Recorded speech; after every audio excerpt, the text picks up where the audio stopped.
Kofi Good TV. Revolutionary salute. Revolutionary salute. Like, share, subscribe. Welcome to the House of Revolution. You know I'm your humble host, the y'all mean of revolution. We got a World War III alert. But before we get into that, y'all be sure to wipe y'all feet. That mean hit the like button. You in the House of Revolution. Like, share, subscribe, support the platform, y'all. Bro.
Amid the Russian army's numerous successes on the battlefield, even pro-Ukrainian Western journalists and experts have begun to view Zelensky's words with skepticism. For example, on August 17, the well-known German military observer and ardent Russophobe Julian Repke directly accused Zelensky of lying. According to him, all of Volodymyr Zelensky's statements about the Ukrainian army's successes on the battlefield do not correspond to the truth.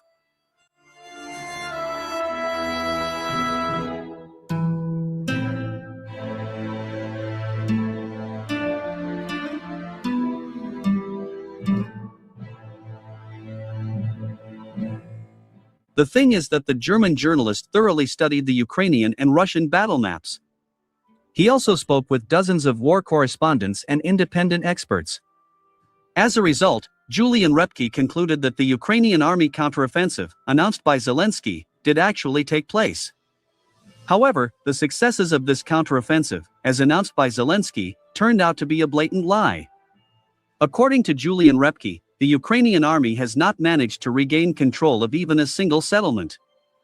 A German journalist claims that all the settlements that Ukrainian troops fought for are still either under the control of the Russian army or in the so-called gray zone.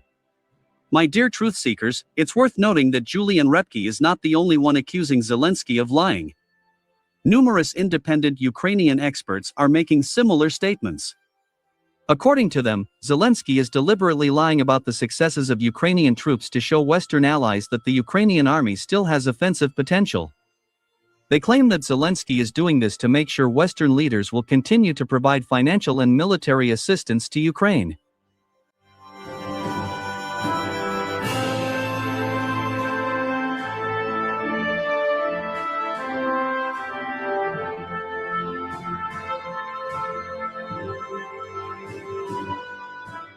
By the way, against the backdrop of numerous defeats suffered by the Ukrainian army on the battlefield, the Kiev regime continues to rely on massive drone strikes against civilian targets deep inside Russia. So, a few hours ago, the Russian Defense Ministry officially announced that on the night of August 18, Russian air defense systems shot down 791 enemy drones over the Krasnodar, Moscow, Tula, Tambov, Ryazan, Voronezh, Volgograd, Vladimir, Bryansk, and Belgorod regions. At the same time, the Russian Defense Ministry emphasized that Moscow was once again the main target of this enemy attack.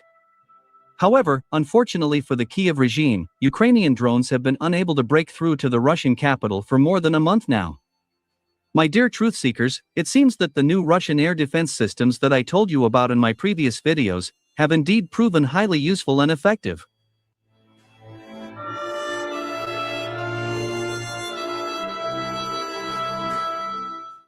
Meanwhile, on the night of August 18, immediately after the failed attempt by Ukrainian kamikaze drones to reach Moscow, Russia launched another massive missile strike against Ukraine.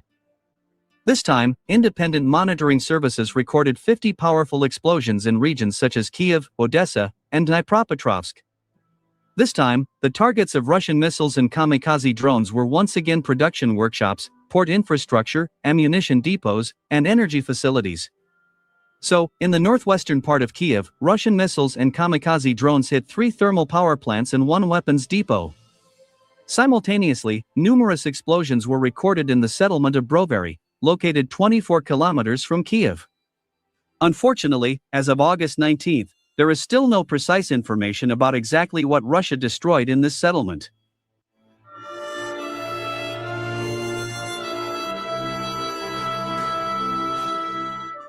As for Odessa, Russia continues to intensify the naval blockade of the region. On the night of August 18, the seaports of Odessa and the Danube were once again subjected to Russian missile and drone strikes. Later, the Russian Defense Ministry confirmed the destruction of several Ukrainian Navy patrol ships.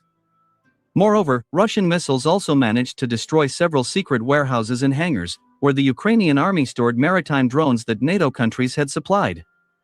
Against this backdrop, Western experts have admitted that due to the ongoing naval blockade of Odessa, the Ukrainian economy has already lost 30% of the total volume of petroleum product traffic. Experts acknowledge that if Russia continues to block Ukraine's seaports, this will mark the beginning of the end for this Eastern European country.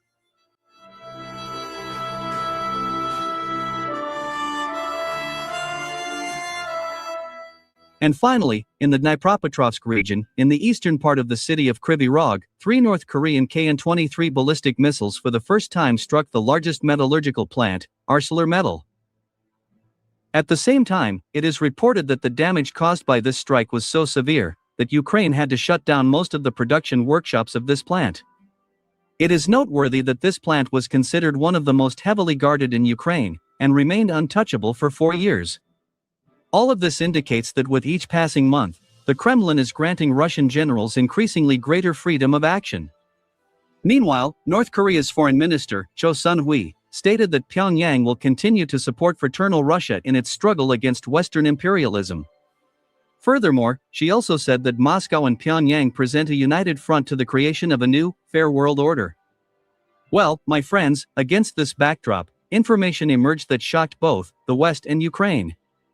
In particular, it is reported that Pyongyang has created a special mobilization reserve to participate in the special military operation in Ukraine.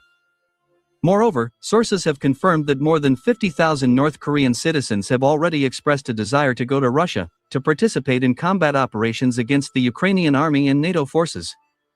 It is reported that in this regard, the Russian authorities have begun building special barracks in the Voronezh region to accommodate tens of thousands of soldiers from fraternal North Korea. Well, my friends, personally, I believe this would be a fair decision, especially given the fact that tens of thousands of foreigners from more than 70 countries around the world, including NATO countries, are fighting on Ukraine's side.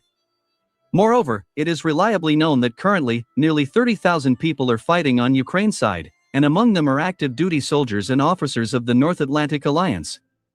According to Russian intelligence, there are also 100 NATO generals in Ukraine. They are not only directing military operations on the battlefield, but also organizing terrorist attacks on facilities deep inside Russian territory. Well, my friends, it seems we are about to witness a crushing defeat for the Western globalists.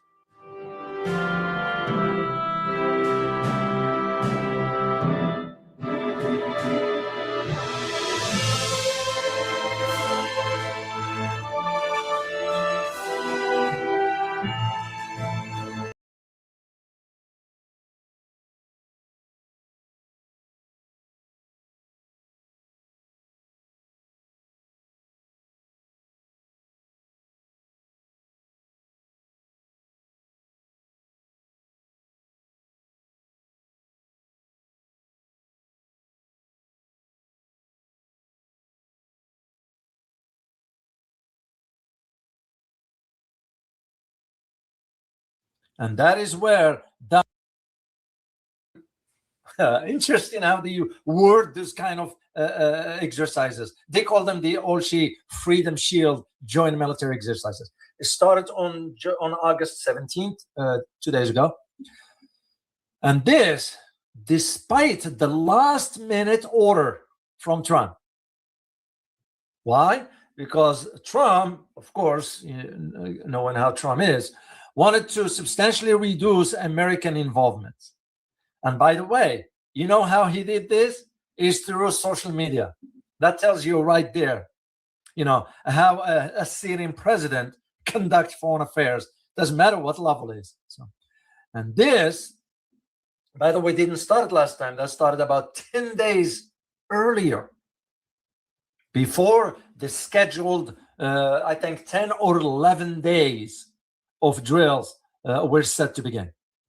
And that is where Donald Trump asked his pathetic Secretary of Defense to go ahead and scale back the maneuvers. And you know what Trump said? He's saying it's not a laughing matter, but he's saying, because of the financial cost. But there is another element to this, because Donald Trump wanted to sort of foster diplomatic ties with North Korea. Yeah, that is exactly what Donald Trump wants. He wants to, again, show a photo op of him and Kim on the global stage. And it tells you right there where things are headed. So, of course, there's a frustration in South Korea. Because why? South Korea refused to assist U.S. military efforts regarding Iran. So apparently, looks like Donald Trump is getting back at South Korea, because Donald Trump made the request from the South Koreans to start escorting oil tankers in the Persian Gulf. And the South Koreans saying, you know what? Ain't our problems. You created the war, you deal with it. We're not going to be escorting any oil tankers. And that is why Donald Trump is moving back. Now, beside all this, because you have to think about what the concerns this sudden directive has raised. If you are a defense analyst, you will be asking yourself about the long-term sort of readiness of the so-called the alliance. And I'm going to detail for you as far as South Korea and Japan, mainly Philippines to a degree, David. So you think about the South Koreans looking at this very differently, very completely differently, which, by the way, when you think about the presence of U.S. forces in South Korea, some have said we have about 38,000. That's not just the troops. Just let me put this on a record. We have about 28,000 to be exact. You add about 3,000 or 5,000, to my knowledge, of civilian contractors and so forth.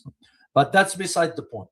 What we're talking about here is that when you think about the 18,000 South Korean military personnel that's going to be included in these maneuvers, and they have to do with the modern warfare threats, like, for example, drone defense, like cyber attacks, like GPS disruptions. So what South Korea is saying to America is saying, we are moving forward, whether you like it or not. So I'm going to be playing a clip for you here. Let me put it up first, and we'll assuming that is, if we can play it. No, it's not going to work. Sorry guys, I thought I could play it, but apparently not. So my apologies. We gotta move on. So now the first question we're gonna ask is, how significant is this development? Once again, as one who is in the process of not only completing my China book, which I address the security issues in Asia writ large, but also you have to think about the global security setting, given what's going on in West Asia. So this development is significant because it represents, that's almost like not only a diplomatic shock, but also a potential, and I use the term carefully, potential turning point for the US, South Korea, /Japan, /Philippines alliance. And I have reasons for why I'm wording it this way. I'm putting it in this sequence. So, because here's the thing, by publicly scaling back military drills and you're doing it through social media, just hours before the launch, what Donald Trump, the incompetent Trump, is signaling is that, oh, I am just going to return to the transactional foreign policy. And because I wanted to prioritize the financial savings. Well, wait a minute. On whose behalf are you doing that, first of all?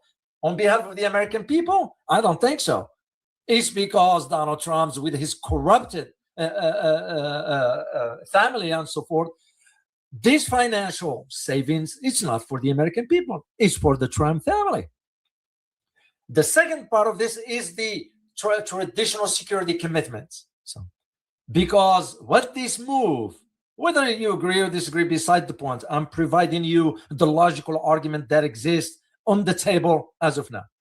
The move in itself is directly undermines years of these efforts Washington has been putting towards Seoul, towards Tokyo, towards Manila, now Canberra in Australia. But what it's about is to reinforce this deterrence strategy. And here is where the trick is. They'll have you believe that this is against North Korea. It is not. This one has to do with China, because this deterrence is against China, not North Korea, as they might have you believe. And I will detail for you as I move forward. And this is why, if you are a defense analyst, you're going to be thinking in terms of, okay, should I read this as a warning? Should I read this as the reduction in scope of this exercise could erode or change the trajectory of the immediate military readiness? So this will definitely weaken the interoperability between South Korea and U.S., since we're talking about the joint drills between these two countries. And this is where some analysts, especially in Washington, they're going to be arguing one point, which I just don't see the logical for it, given the circumstances. You know what they're going to be arguing? Oh, this move by Donald Trump is going to create a security vacuum that Pyongyang and Beijing might exploit. So, well, I don't see the logic of that argument for two reasons. One is that when it comes down to North Korea, they don't have to worry about that, because their missile deterrence is what's preventing the U.S. from even getting closer. Okay, that's one. Regarding China, it's going to look at it differently, as I argue in my forthcoming book. China doesn't have to worry about that. It's because China has built the defense mechanisms against any move that the U.S. might consider in Far East. And that is why I don't see the logical argument of those analysts arguing that one. So what the decision, however, exposes is exposing the widening geopolitical fractures that exist in the Korean Peninsula. That I couldn't agree more with those analysts. So, and this is where you have to think about linking the American presence in that part of the world, which I don't even know why we are there to begin with. Two, you have to think to link this military cooperation in Asia to South Korea's refusal to assist the United States vis-a-vis Iran.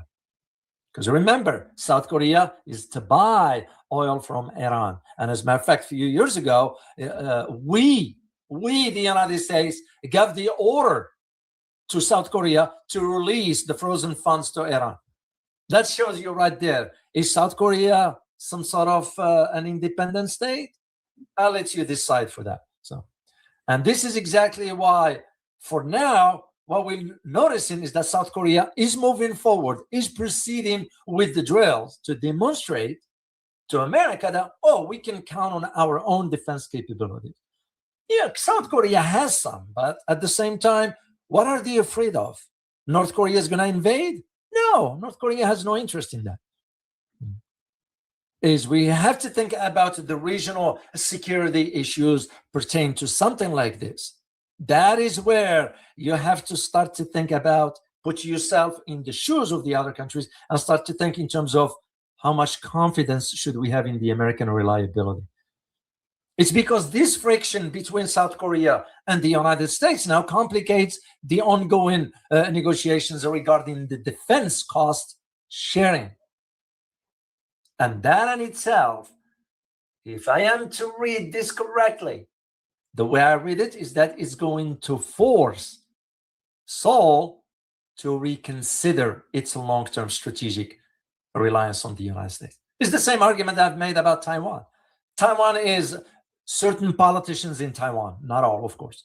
Certain, they're just living in an illusion that the US is going to come to their defense. Good luck with that. And again, I am not talking hypotheticals. I'm talking based on facts and experience. I was on the ground in Taipei, and I talked to people, and I asked the questions. Of course, I was asked if I will not sort of put this on the air, whatever, and I respected their wishes, and I said, of course, I will honor that. But the answers I got is some were under the illusion that the US is going to come to their aid. Ask the Arab Gulf states. Just ask them if the US, look what's going on with those countries right now. It's the same arguments I can make about what's going on in that part of the world, in Asia. Now, the next question will be, is the timing of this.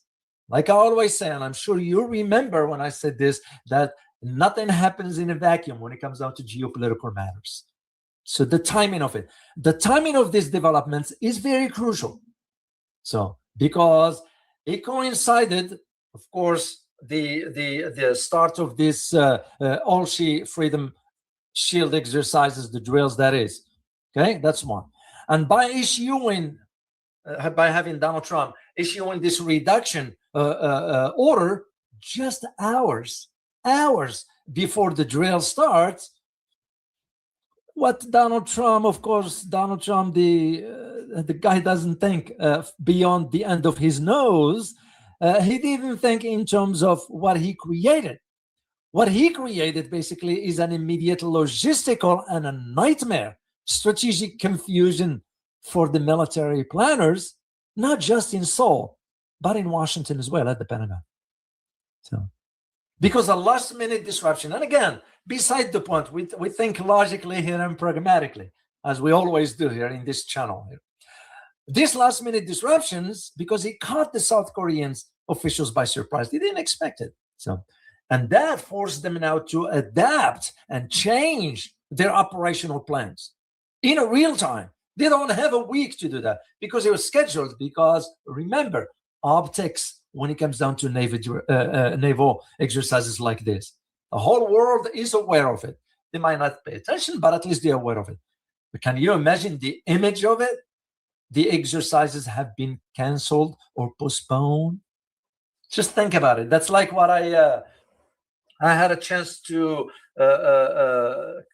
be invited to an interview yesterday in Beijing, and I made one comment about, just think about the optics of what will it be like if President Xi Jinping just postponed his trip to the United States next month.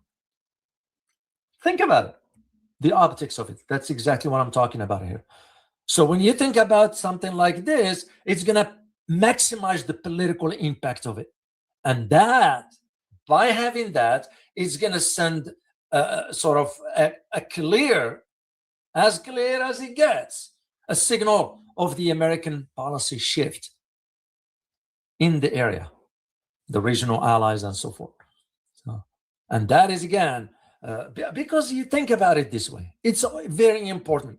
This decision landed during a period of heightened regional tensions.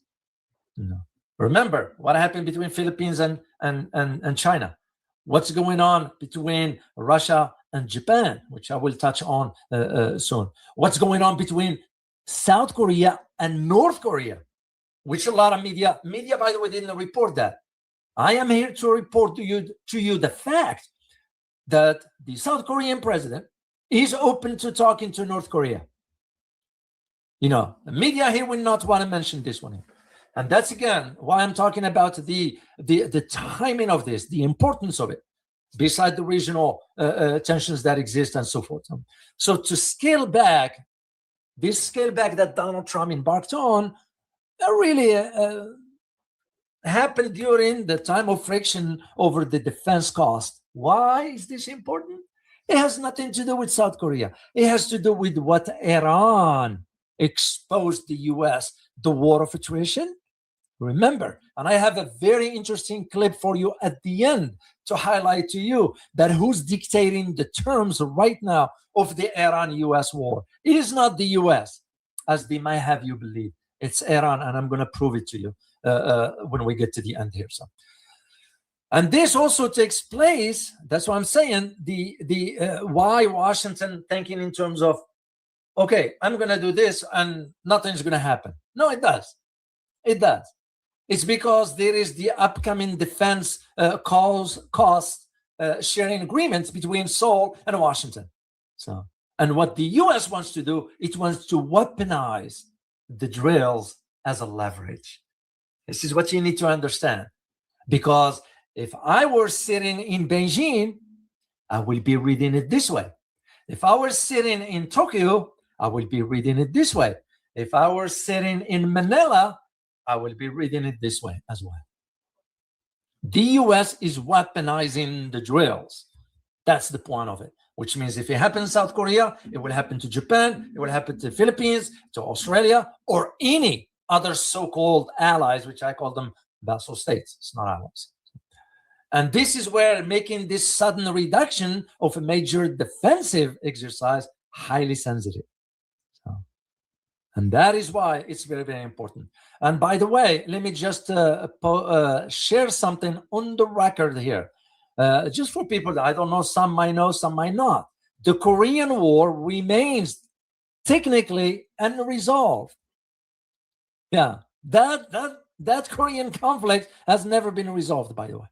So the fighting did end on July, I think 25th, 6th, 7, somewhere around those time, those dates, 1953 to be exact. No, with the military armistice that took place rather than a formal peace treaty.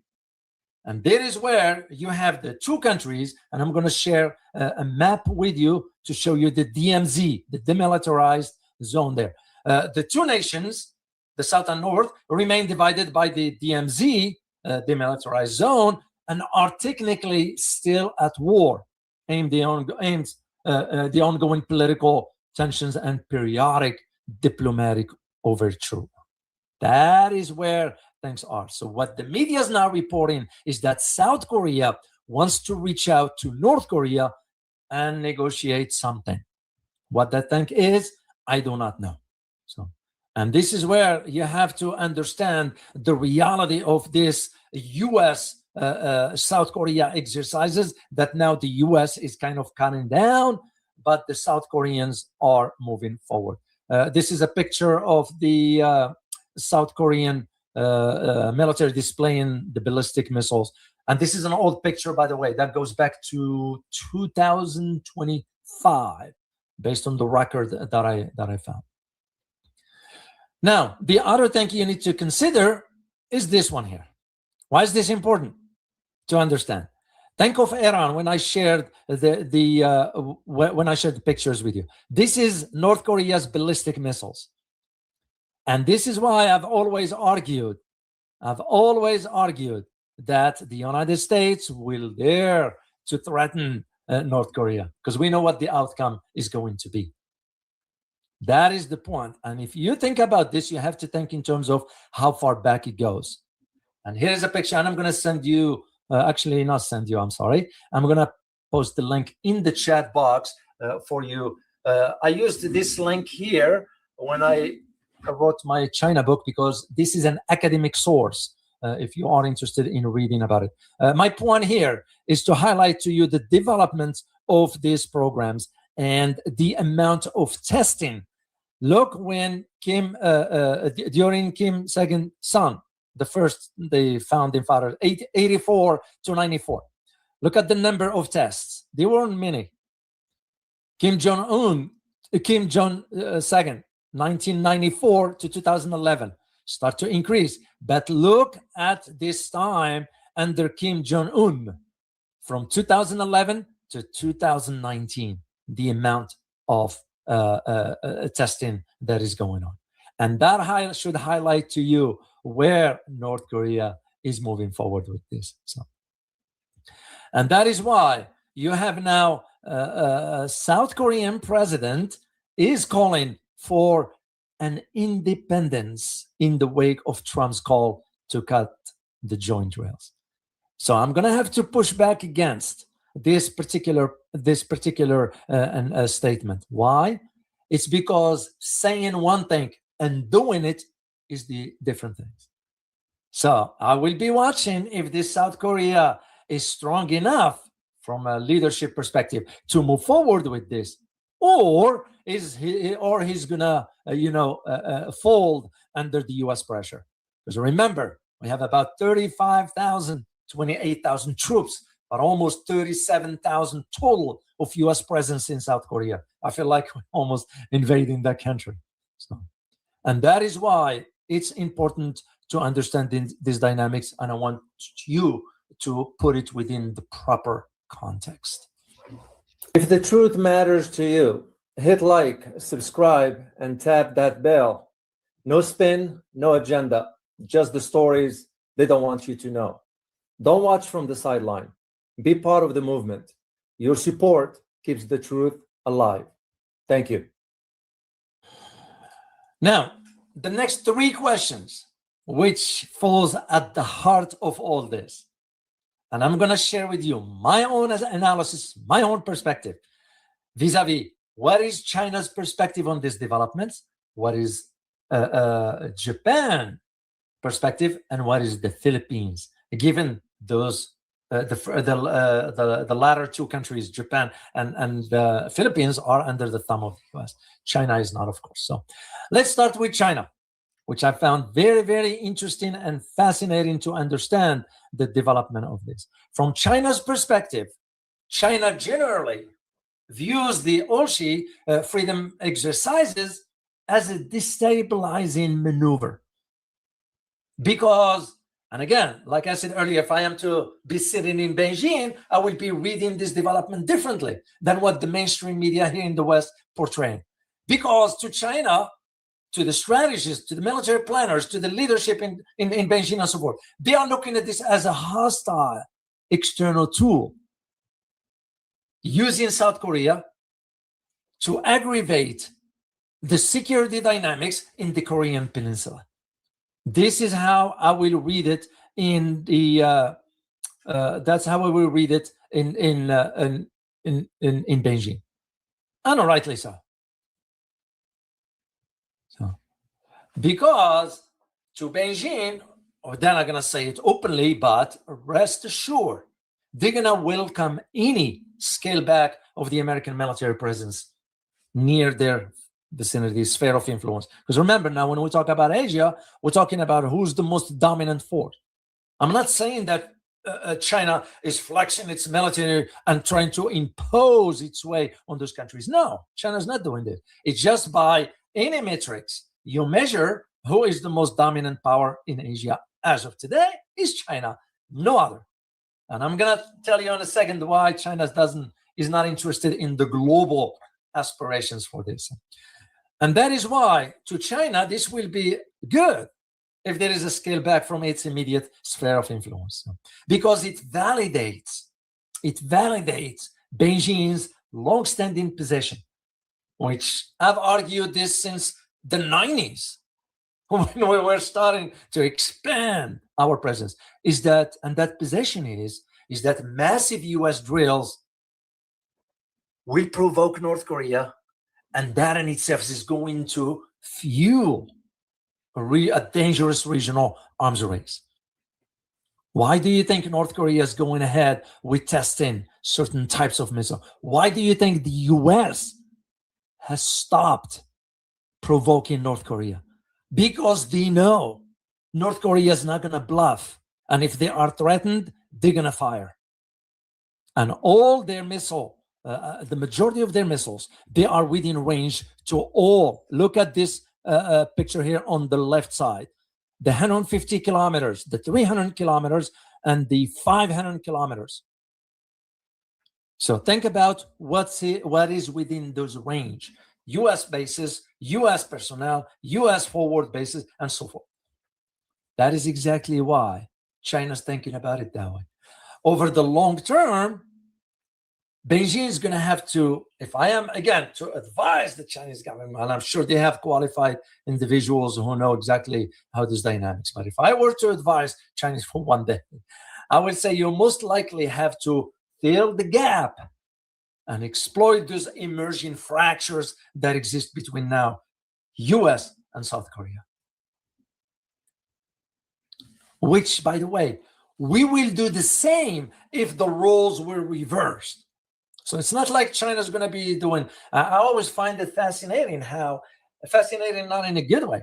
Why in the West, when we do something, it's right by us, and when another country does it, it's wrong. So, and I never understood that kind of mindset in Washington. And this is, again, where I think about my read on China's geopolitical trajectory is that it becomes, and it's already, is the dominant regional power with substantial influence across Asia. And again, let me put this on record. China has no interest on imposing its governance style, its political system, its way of whatever it governs on other countries. No. China has no interest. Whatever the geopolitical trajectory for China is going into this particular path.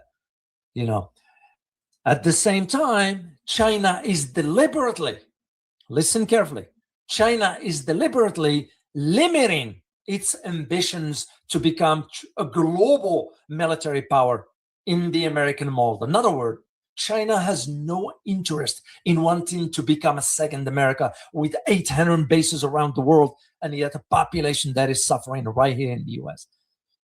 China has shown, and again, I am not talking on the top of my head. I am talking based on years of analyses on China, on Asia. I used to remember in my graduate studies, it was one an entire semester about the Asia security issues. I had chance to step on the ground in China, in Taiwan, and understood those dynamics. And I am here to tell you, based on that experience, is that Beijing has shown no real interest in replicating the kind of global military footprint Washington has maintained since World War II. And to me personally, I don't think that's an accident or a limitation. No. I think it's a choice. Beijing decided to do that. It's by design. Wait until my book is released, and I'm dealing now with some publishers who already want to have the book and haven't decided yet. So anyway, now the next country will be Japan. Why? What is Japan's perspective on this development? What Japan viewed this abrupt scaling back the exercises with a very serious alarm. Japan, again, is occupied by the US. Ask anybody in Okinawa, the Ryukyu, and I'm going to share something about that. Because seeing the trilateral security cooperation as an indispensable defense against regional threats. And this is where I have to push back against this particular statement, because this is, again, what Western analysts are saying. What regional threats are we talking about here? And from whom? And I know they are saying it without saying it. Oh, the threat is from China. China has never threatened any country there. So, of course, the Chinese never forgot the atrocities Japan committed in Nanjing. Once again, I am talking based on fact. I was on the ground and I saw the images. I was there and I talked to the locals. The atrocities Japan also committed, what it did to Darwin in Australia. So, and again, I'm just putting this in perspective. So, and this is where you have to understand the statements by the Japanese defense minister, Shinzero Koizumi, who emphasized in Australia yesterday. This is what's fascinating about this. Yesterday, he emphasized that, Japan faces its most severe, complicated security environments in the post-war era. Once again, what security environment are we talking about here? Who's threatening Japan? Nobody is.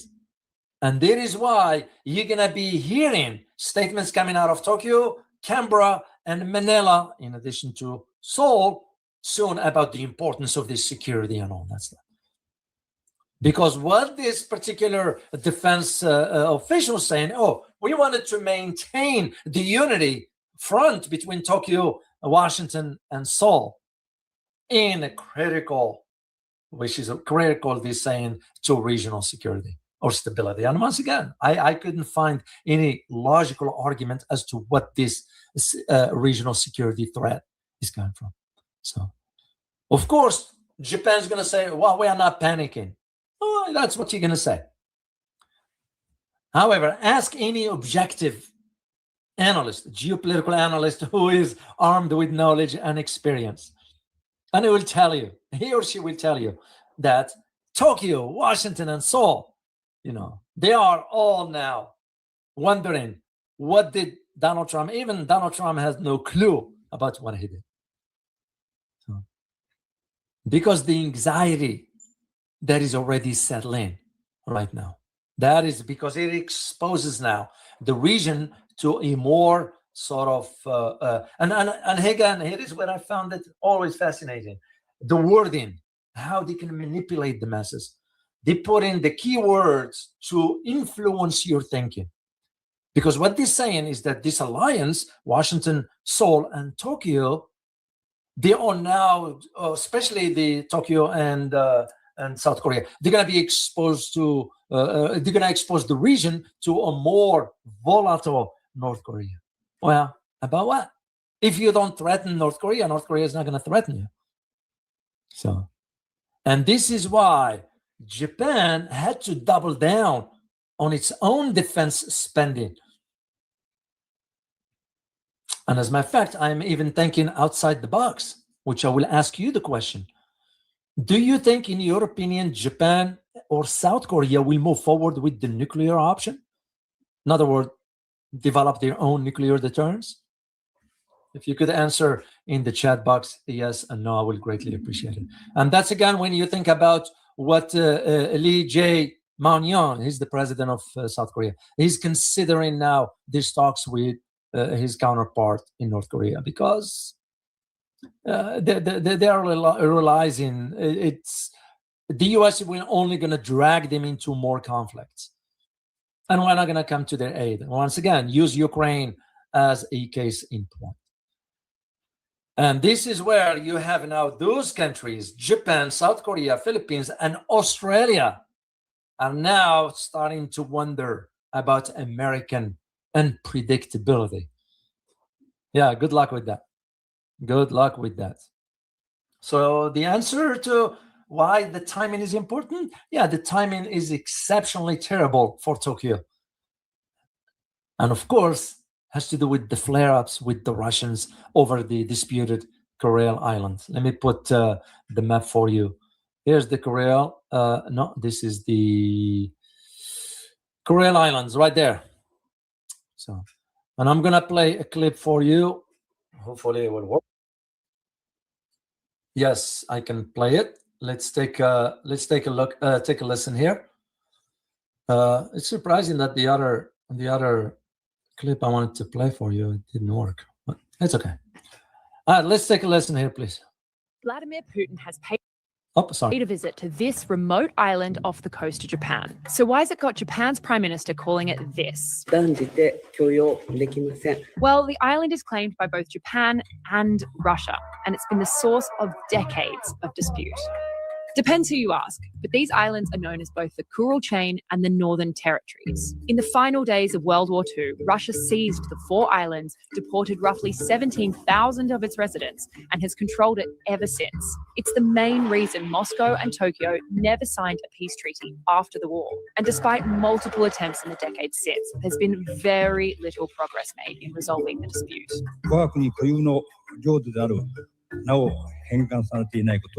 誠に遺憾なことでございます。 Russia has been boosting its military presence in the region in recent years. Putin has now visited and spent the day tasting caviar and touring public facilities. Наша с вами обязанность обеспечить безопасность российского государства на всех его рубежах, на всех территориях. The relationship between the two countries has soured even further since Russia's full-scale invasion of Ukraine and Japan's increasing ties to NATO. Putin swears he's not threatening Japan and is open to talks, but the Japanese Prime Minister Sanae Takaichi sees it differently. 今回の訪問は日本国内の対ロ感情を一層厳しくし、中長期的な関係回復を困難に。 Very interesting dynamics that is. And this is again, when you think about what Takaichi has said, and I'm going to share this just a picture here with you. Here's what it says. This is what she said, and I quote: "The northern territories are inherently Japanese territory, both historically and under international law. And this visit to Aiturup Island by Russia's incumbent president is utterly incompatible with Japan's consistent position on the northern territories." There is a reason why I wanted to share this with you, because if we are to make the same argument, what will be the argument about the Ryukyu Islands, the Okinawans themselves? Because Okinawa has a distinct history, and having spent centuries as an independent, as the key word, if Takaichi is saying that the current islands are independent, so is the Ryukyu Kingdom. Before Japan annexed it in 1879. So while small independence movements exist today due to cultural differences and tensions over U.S. military bases, Okinawa is legally and administratively a prefecture of Japan against its will. And most residents historically favors not wanting to join Japan. So this is where I see this kind of contradictories of what Takaichi is saying versus what the historical record is saying. It's no different than South China Sea. And again, I devoted about 10 or 15 pages in my forthcoming book about China regarding South China Sea. And I'm going to put maps from back then to highlight why certain parts of South China Sea belongs to China. The same arguments I make now about Okinawa or Ryukyu. And remember where our military are stationed in Japan. They're not in Tokyo. They are in Okinawa out of all. Why didn't send them to Usumi? Why didn't send them to some other locations? Now we decided to put them in Okinawa. And that tells you the story right there. So now, what is the Philippines' perspective on this development? Because poor Philippines, I feel like they are hurt, just being pushed, whatever the Americans wants to push them. The Philippines, Manila is saying, we're maintaining a confident and reassuring stance in response to the developments between South Korea and the United States. Because why? Because Philippines is saying, we have our own defense relationship with Washington because it will remain unaffected. Good luck with that. Because if Donald Trump can flip on South Korea, he can flip on you. He can flip on anybody. Donald Trump has no moral compass by which to gauge what's right and what's wrong. Trump doesn't know that notion. He's inherently incapable of distinguishing what's right from what's wrong. Corruption is the norm. Lies are the norm. What a sad story. It's sad for a human being to be this evil, this manipulative. So Philippines is I don't know what they are thinking, because what I read, the statements of the Philippines Armed Forces spokesperson, Rear Admiral Roy Vincent Trinidad, he's, and I'm paraphrasing here because I remember reading the article, publicly declaring, that Manila does not foresee any deep or showdown with Washington. Well, of course, because for a simple reason, Philippines has no say. We dictate the terms, not the Philippines. And he is saying, well, we reaffirm our U.S.-Philippines defense commitments. Yeah, good luck with that. Once the first shots are fired, you'll see who's going to be at the front line. And this is exactly why we never disclosed, out of all the 9 bases, Lloyd Austin, when he was Secretary of Defense, signed with Bongbong, with Marcos Jr., right after his return from Beijing after winning the elections. His first trip was to China, which wasn't genuine.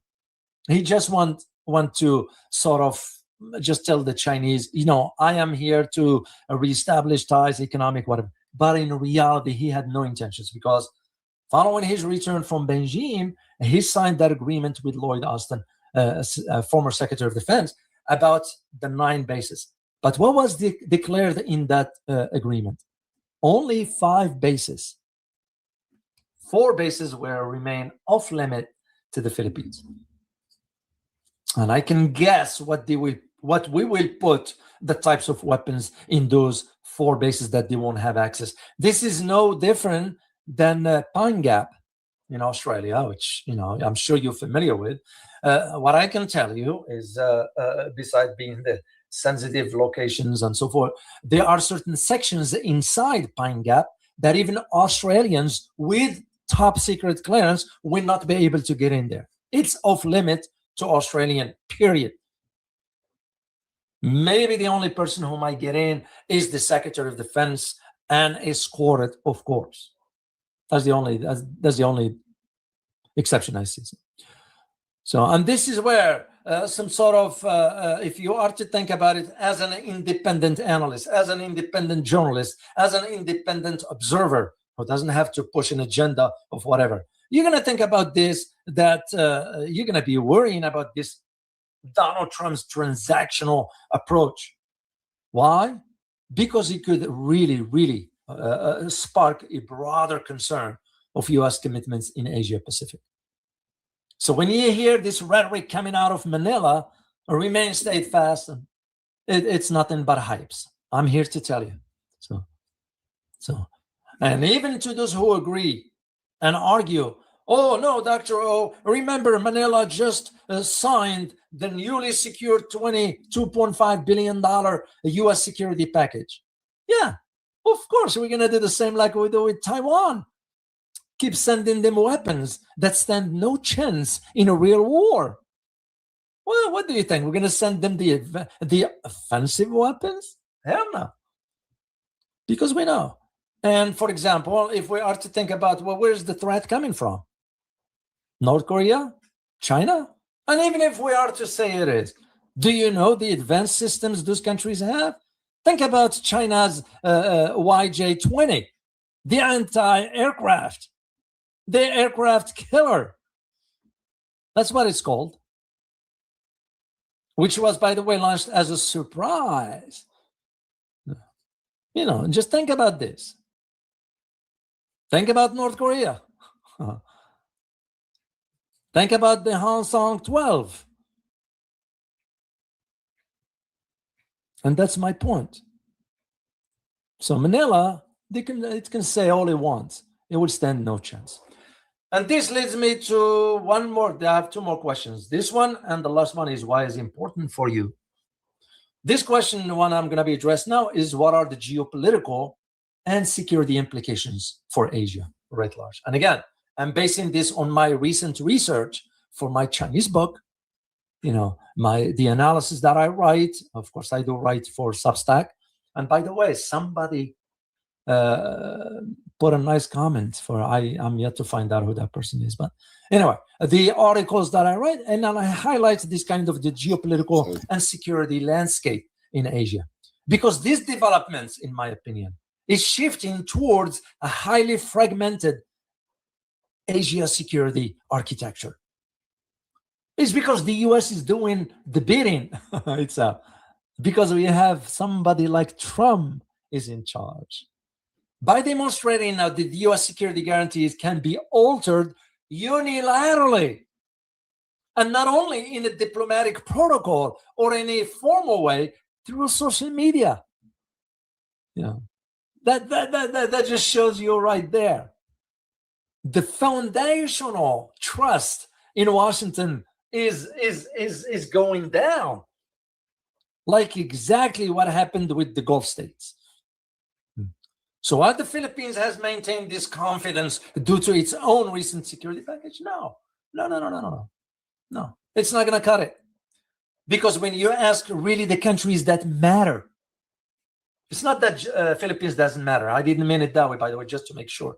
It's just when it matters to Washington, do you think Philippines matters in comparison to Japan, in comparison to South Korea? Let's be honest. But partners like, if we are to put this under the microscope of reality, is that partners like Japan and South Korea will face much more immediate strategic anxiety than the Philippines, because their survival depends on America, which they tie it to something that it's not guaranteed and predictable. You can't trust the US.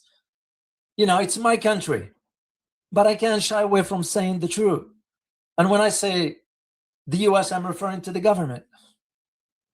So, because this eroding trust also alter the collective deterrence, if there is anyone to begin with. And the question that I'm still always asked, deterrence against whom?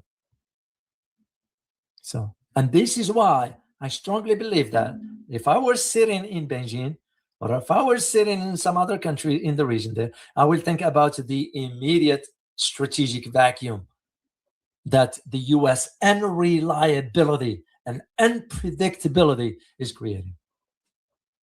So that's the way I will see it. And of course, they're gonna have mainstream media, the statements coming out of Manila, the statements coming out of Tokyo, Seoul, Canberra, all of them will tell you, oh, this security vacuum has to do with concern about a nuclear-armed North Korea. We're concerned about the expansion of China. Yeah, that's what they're gonna, because fear sells. Remember that. How the US sells, because fear paralyzes, especially those kind of leaders, because they are weak to begin with. I am here to tell you, Asia has nothing to fear from China, because China has no interest in. China is not interested in that. I asked people there. I talked to people in the know. But because we have to keep the fear, I'm going to share a quick story here with you, if you allow me. And I'm going to take you back to the 1951. You know why? Because right after World War II, it was a secret meeting that took place in Washington. And the decision was made that we want to engage just in conflicts. You create conflicts. And right after the meeting, 1951, to my knowledge, what happened in the 1950s? The Korean War. What was the next decade? In the 60s, the Vietnam, 70s, Afghanistan, right? Then you got the Iraq, Middle East. You get the idea. Now Ukraine. You get the idea. That's what it was back then. So I'm here to tell you. And this is why what you're going to have is Asian nations now likely to start to think, if I am to take a step back and have a bird's view as to what some countries in the region they're going to do, they're going to start to rethink their internal defense reliance. They're going to start to think about alternative alliances, And this is not about to hedge against China. Oh, no. Has nothing to do with China. This is to hedge against American unpredictability.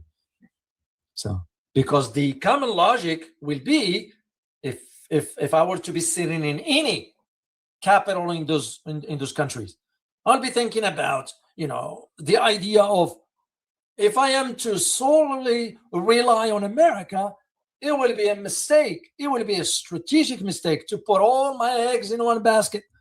If I am to rely on America's nuclear umbrella, especially when you consider Japan and South Korea, Philippines to a degree, Australia is useless anyway. And that is, again, where you see in some countries in that region are now increasing their defense spending, because they want also to expand their own missile capabilities. That is one. And I would not stop short of saying, I bet you this, during these closed door talks, the idea of a revival of internal debates about acquiring sovereign nuclear deterrence have come up. Mark my word on it. I've been inside the rooms, at least on our end, when we deal with something like this, and you kind of know where the conversation is going. Because this uncertainty now is going to push these regional middle powers to start to think about, we need to create something, an alternative. Of course, we see in the Quad, but what is the Quad? I mean, come on, let's get real. I mean, you're going to want to depend on India in Quad? I mean, come on, let's get real here. So, and that's my point. So, and here is exactly in this point what I argued when I wrote the Russia book. Here is what I wrote. Allow me to share this with you. Recall my reference to America's unilateral decision to withdraw from the Iran nuclear agreement. I am convinced that North Korea's leader, Kim Jong-un, has factored in prior to his 2 meetings with Trump in Singapore and Vietnam, respectively, that he, Kim, does not and will not trust Trump no matter what the latter says or promises. Trump's decision to withdraw from the Iran agreement testifies to Kim's thinking. U.S. withdrawal from the agreements and treaties, bilateral or otherwise, shows Trump's inconsistencies. Countries around the world, including North Korea, are convinced that trusting the United States is a liability moving forward. They must be asking, how can we trust the United States, which says one thing, then does another? That was my point. And here we are. Do you think Kim's going to trust it just because he had a photo up, that Trump wanted to have that photo up with Kim on a DMZ? Forget about it. That's my point.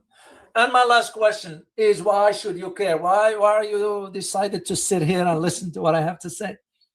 So, and my simple answer is why you should listen to this is because I am providing you clarity over chaos during especially this alarming global events that's going on around. So, because what you have the standard mainstream media, the news outlets, whatever, only reports on the surface, the level, panic level, if I may, of the US military reduction. But when I consider my academic background, my geopolitical analysis experience, it allows me to connect the dots for you and reveal to you there's this hidden long-term consequences. And that is why my thinking, I've been thinking about it. Literally, I put myself in your shoe. Why will I sit and watch? Why will I want to sit and listen to this analysis by Dr. O? It's because you're going to gain this exclusive insider perspective, one that cuts through the political noise, because I don't do that kind of stuff. You know that. You've been long enough with me, because I wanted to explain exactly how this single event that now we're seeing in South Korea, that single event shifts now the global balance of power and will transform the security landscape in Asia. Don't think this is a small matter. It is not. And again, this is where that actionable, we used to operate on what we call the actionable intelligence. I am here to tell you, you are operating on an actionable global foresight that's going to help you see the big picture. Because my analysis will help you understand the real world stakes, how this decision could destabilize the trade, global trade routes. How this decision could trigger arms race in East Asia, or directly even alter the status of whatever. So you will walk away from this particular brief analysis here, and correct me if I'm wrong. And if I am wrong, please say so. But the way I feel is that you will walk away from this feeling exceptionally well informed, intellectually sharp. And not only that, you will be equipped with the knowledge that needed to confidently for you to discuss the future of international security should it come up in a conversation with friends, family members, or loved ones. That's my point. Here's my conclusion for you, because I have some really interesting clips I want to share with you. So, as geopolitical analyst, and again, I did spend quite a time dealing with the Asian security matters, the Asia-Pacific geopolitics, and writ large. I hope that this deep dive literally cuts through for you the noise and provide you insights, because the chessboard of East Asia security is, as of now, is shifting. A lot of people are not paying attention. And all the rules that the U.S. dominance in the Pacific is no longer apply. This is the harsh reality. Once again, and I am not bragging here, but wait until my book comes out. You will be in for a good read.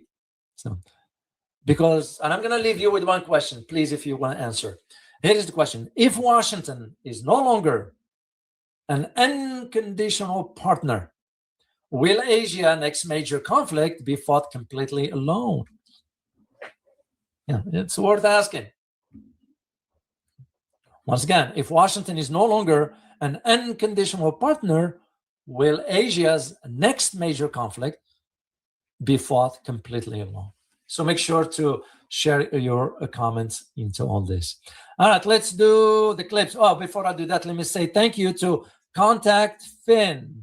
Thank you so much for buying me cups of teas in support of my upcoming Asia trip. I'm so grateful to you. Next person is Ju Lim. Thank you.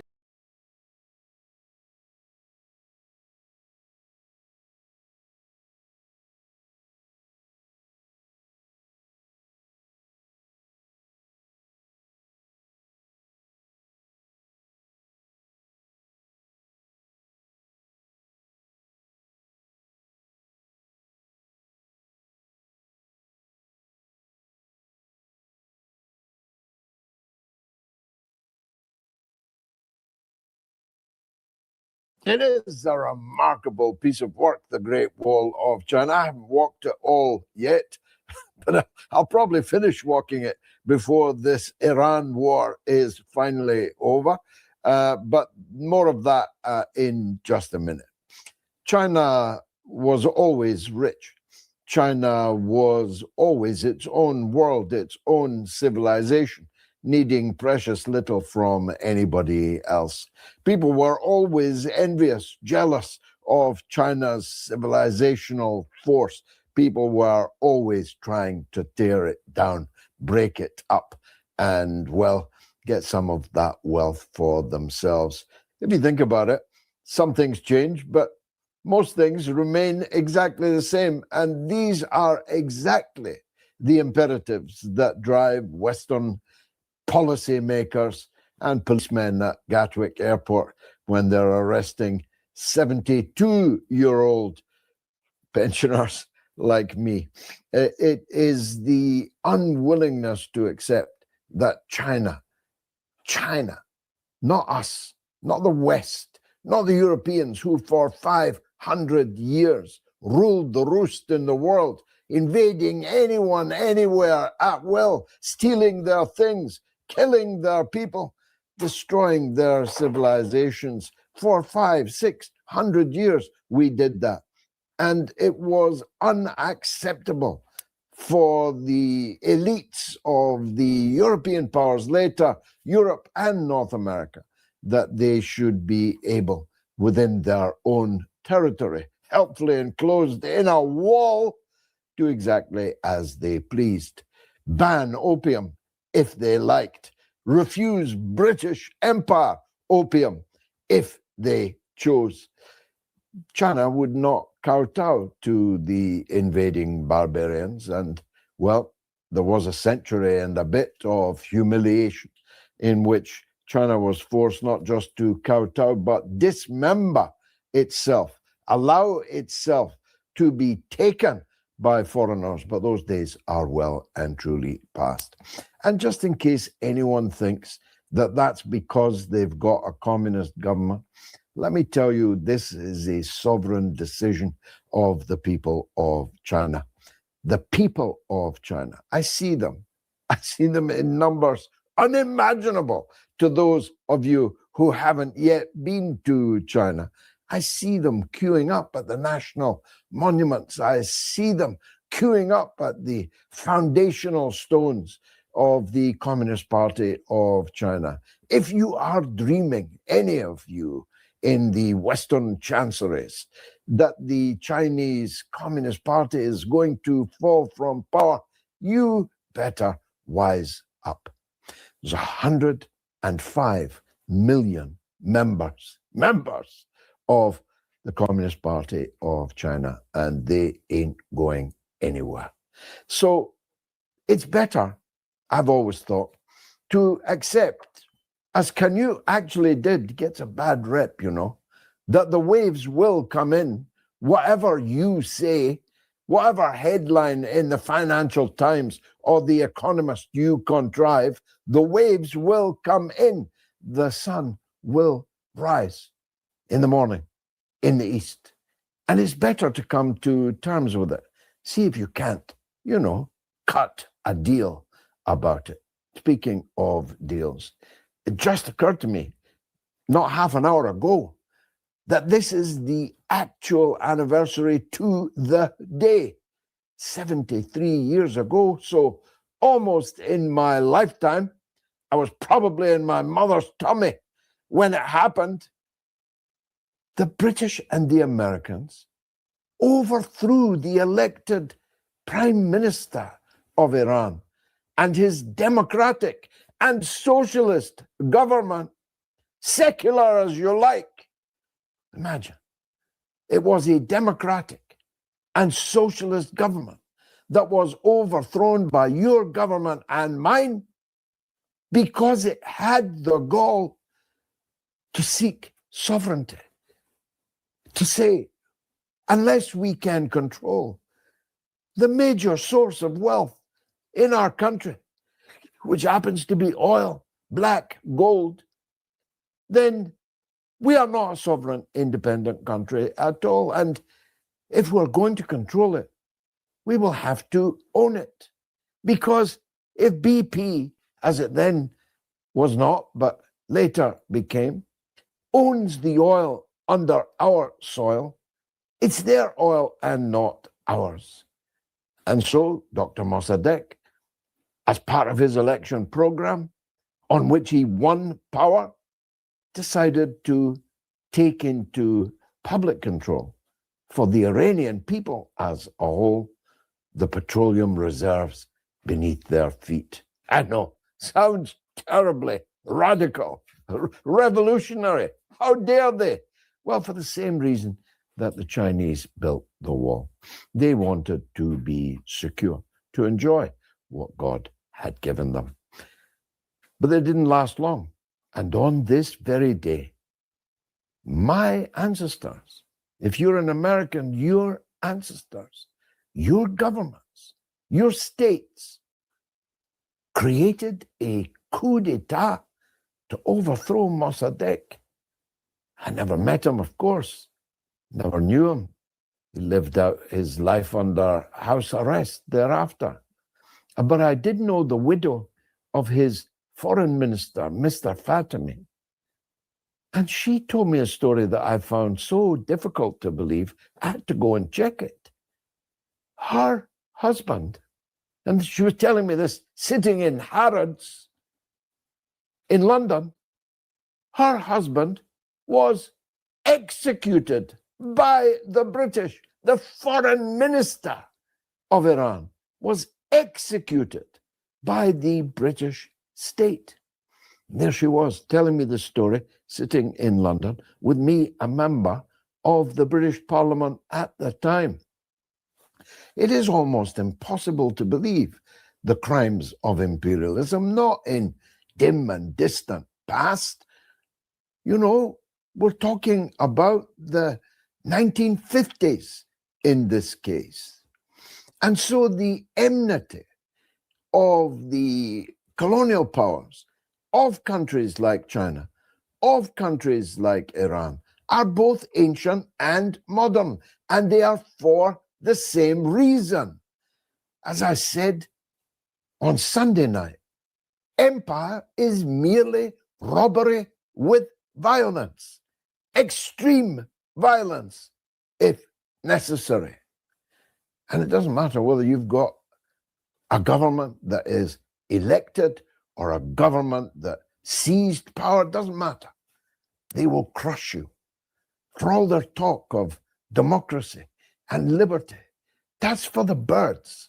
I'm really hoping that before I shuffle off this mortal coil, it will be plain and evident to almost everyone that our countries are merely thieves with violence. And they keep what they steal. They don't distribute it to the population of their countries. Ask the poor in Britain, ask the poor and working class in Britain and in the United States. They hoard it unto themselves. They distribute some of it to a comprador class in the country they've taken control of, as long as that comprador agrees to invest and recycle that which they are permitted in our stock markets, our casinos, our bordellos, our property markets, and increasingly our arms markets. But staying on Iran, what else can you say about the current standoff between the United States of America and the Islamic Republic of Iran? That it is a clear, transparent effort to bend Iran to America's will. And if it will not bend, it must be broken and replaced by a compliant regime, ironically led by the very man that led or came to power after the coup in 1953. His name's Pahlavi, but don't bother looking him up. You will never have to know how to spell his name. It is an attempt to say that Iran became too powerful, just like China under the Qings. It is an attempt to say we can't allow China to have the ability, Iran to have the ability to act in their own interest without deference to us, without kowtowing to us. We must change this, or as they call it now, regime change. Well, the Iranians have seen them off. There's no other conclusion from the fact that despite claiming he had won the war at least 47 times, he hasn't won the war. Despite claiming that the Straits of Hormuz are open, that shipping can go by, the Straits of Hormuz are not open. They're closed. And no ships are going by. I don't know the figure today, but yesterday, 4 ships passed through the Straits of Hormuz, as opposed to 74 that passed on that day 12 months before. There is an energy crisis, the mother of all energy crises, coming down the pipeline to you, and nobody's talking about it as a matter of deliberate state policy, transmitted through a client or state-controlled media to play down the economic and energy disaster that is on the way to us. But facts are chills that win a ding. The Brent crude price on paper this morning is $92. To actually buy concretely a barrel of oil will cost you closer to $120. And the gap between petrol and diesel, diesel being what makes the world go round, is so enormous. It's the biggest gap that there has been since 40 years or 45 years from before. We are in deep, deep trouble. And what's Trump doing? Well, what can he do? He can't win. He can't afford to lose. So he's settled for trying to limp to November in a no war, no peace situation, which he calls a siege. Now, of course, the American Navy can blockade some of the territory, nautical territory, at the end of the straits, but they cannot come in. They are at total exposure of being sunk if they come in. So when they say a blockade, they mean they'll situate enough warships at the mouth of the straits to make it difficult for people to get insurance, to be able to attempt to pass through, even if the Iranians have collected the toll and agreed that they may pass through. What if the Americans sink you? What if the Americans board you? What's your insurer going to say, do about that? So we're in it until at least November. I don't believe, and I never have, as you know if you watch these monologues regularly, that the United States is going to invade Iran, a country of 93 million people, and not the pushover it was on this day in 1953. I don't believe that the American system could withstand the shock of thousands of their people coming back in body bags, in coffins, covered in the stars and stripes. I don't believe they can do that.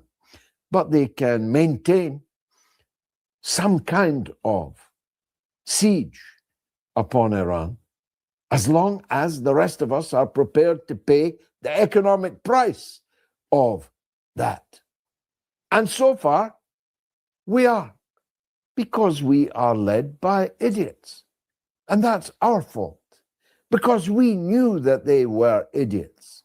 We have been watching them being idiots for many years past, and yet have continued, either directly or indirectly, to allow them to continue in power. At which point, I have to turn to Andy Burnham. Andy Burnham is the Minister of Britain without anyone casting a single vote in his favor. And this morning, he declared that we are at war with Russia, the biggest nuclear weapons country on the earth, the possessor of the best nuclear weapons, the fastest nuclear weapons, the hypersonic ballistic leaders of the arms race in the whole world. We, little Britain, and trust me, we've never been more little Britain. We're at war with them. What do I mean?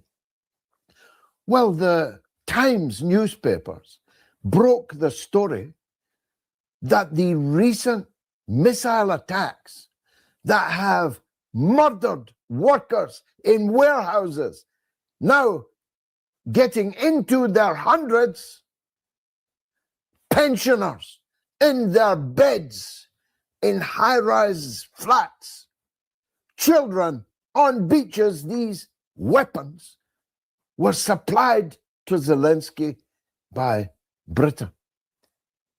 Now, of course, Britain has been up to its neck in this whole NATO war against Russia, right from the very start, from before the start, long, long before the start.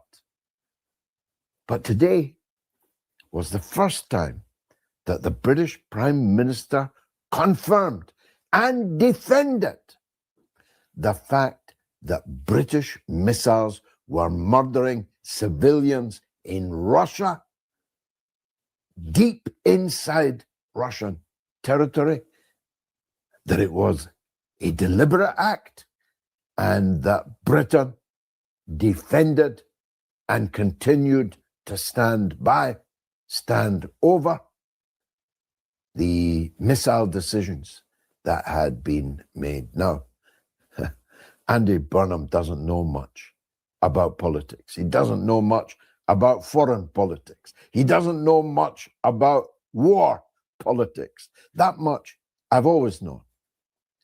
But nobody in the Foreign Office could stop him expressing his pride at what Britain has now done. And I'm just not at all sure, because I'm not there and haven't been for almost 1 year now.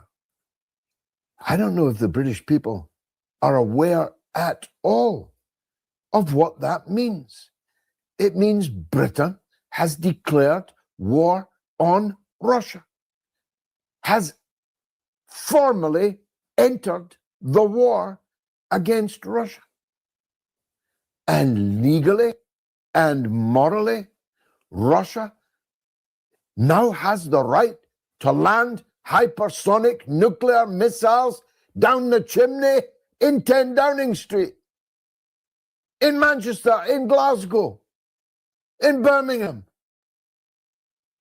Would only take 3 missiles, multi-headed missiles, with 4, 5, 6 warheads on each missile. And you wouldn't be waking up tomorrow. And nothing would wake up tomorrow. Everything in our green and pleasant land would be dead, would be dust, nuclear dust. 3 missiles, that's all. And we would no longer exist. Is that what you want, Mr. Burnham? More importantly, is that what you want, great British public? If it isn't, you better wake up and bloody well do something about it pretty damn quick. It's the mother of all talk shows, Professor Science.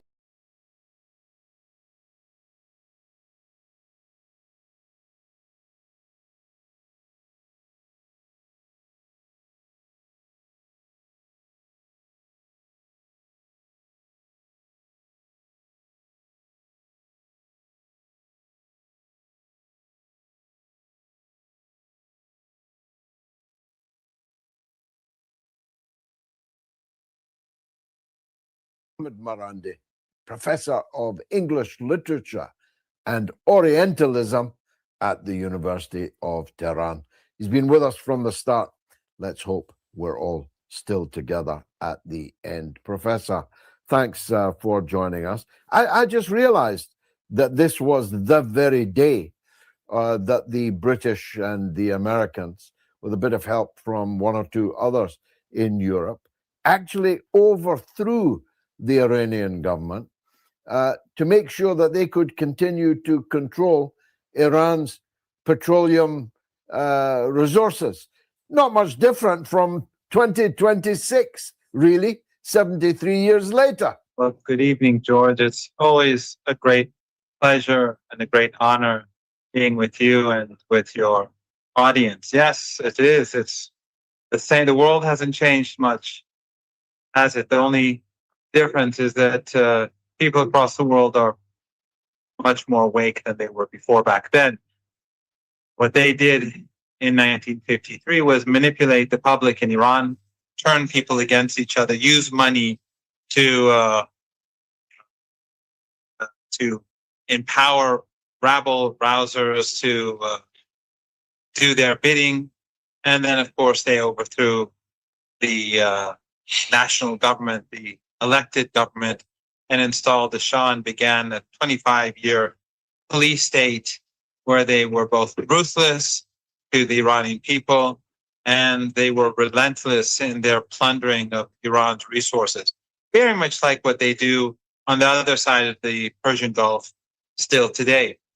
But today is very different, George. I mean, you've been to Iran, you know Iran quite well.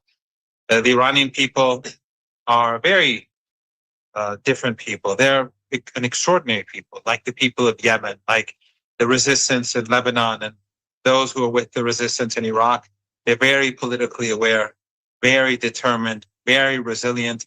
And we saw that both during the 12-day war, but more importantly, during the recent war. After Ayatollah Khamenei was martyred, George, we didn't have a leader. And we had the superpower and the Israeli regime, along with its regional proxies, taking a move to undermine the state, the country, not just the Islamic Republic, but to dismember the country. They were moving to get rid of the problem altogether. And yet the Iranian people were steadfast. The armed forces were steadfast. We didn't have a leader for the first week or two. And yet it was the people who held the country together. They were on the streets every night under missile fire, under the worst sort of terrorism possible. So the people of Iran today are infinitely different from the people of Iran in 1953. And that's what gives me optimism, because this very powerful ray of hope that we're seeing emerge in West Asia is ultimately going to bring about change. And people elsewhere are beginning to wake up. And we're seeing it. We've been seeing it for the past 5-6 months, how people outside, beyond Iran's borders, are seeing through decades of anti-Iranian propaganda, anti-resistance propaganda. We now see how people's views of Palestine have changed during the last almost 3 years now, thanks to the stupidity and the genocidal characteristics of the Zionist regime. You've been involved in the Palestinian cause much longer than I. I don't think you could ever have imagined that the world public opinion, and especially American public opinion, would have evolved in this way in your lifetime, or in my lifetime, or perhaps even in the lifetime of your children. May they all live long. It's a fact. I never imagined it. Never imagined it, even just a few short years ago, or maybe even months ago, that American politicians are losing their jobs because they have been on the take from the Israel lobby. They're being defeated over and over and over again in primary elections in the United States. I could never have predicted that, even months, never mind years ago. But I characterize the current situation now between Trump and the war party in the United States, which is growing smaller, I think, by the day. And you as being no war, no peace. I mean, I'm looking at that scene behind you of peace, I hope. And, you know, there were nights, Professor, when I was afraid that they were going to kill you on air as you spoke to me on the mother of all talk shows. And now I see you looking relaxed. I see that there's no actual war, but neither is there peace. They're going to try and starve you to death rather than bomb you to death. Have I got that right?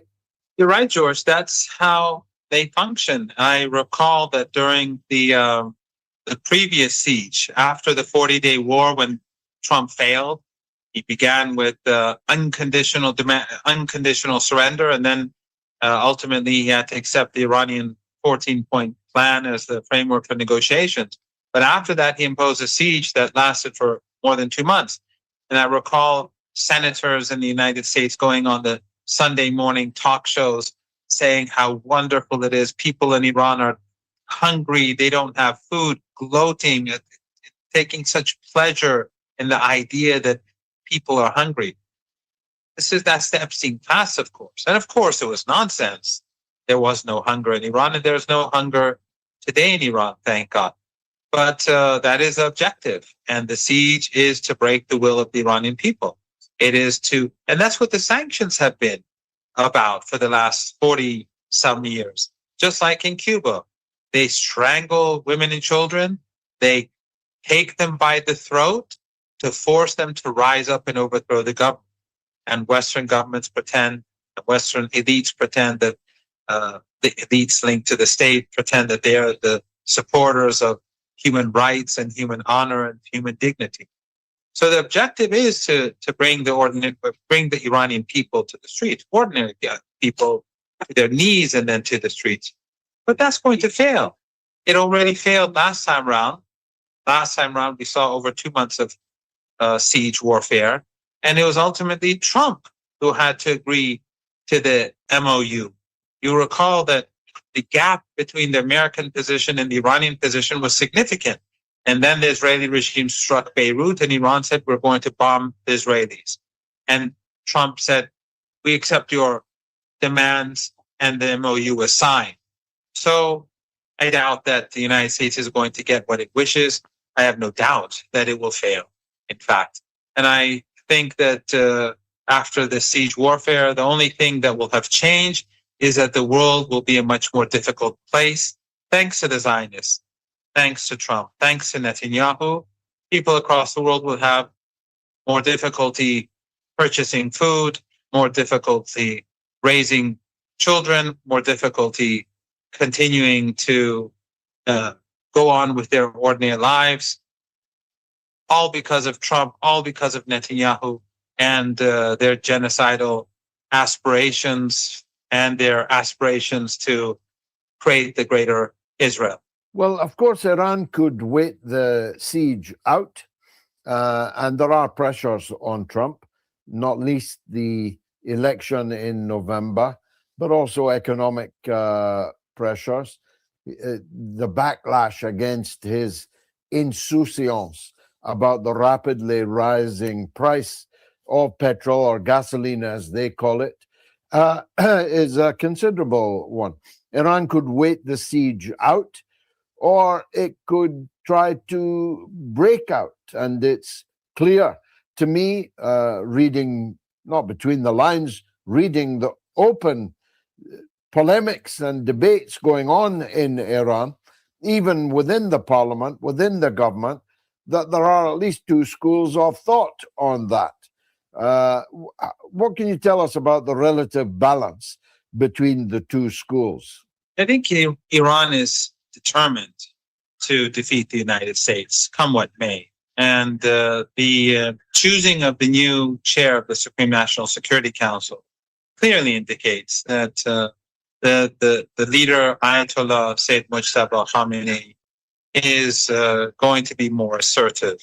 And Iran is going to take the initiative in the conflict with the United States. Iran's military doctrine is defensive, but when it comes to the aggressor, I think Iran is going to be on the offensive now. And we're already seeing the region changing. We see the Saudi regime and Yemen at war. The Saudis underestimated Yemen, just like the Americans underestimated Iran. And the resistance in Iraq is very much in place. And of course, Hezbollah is very much alive and effective.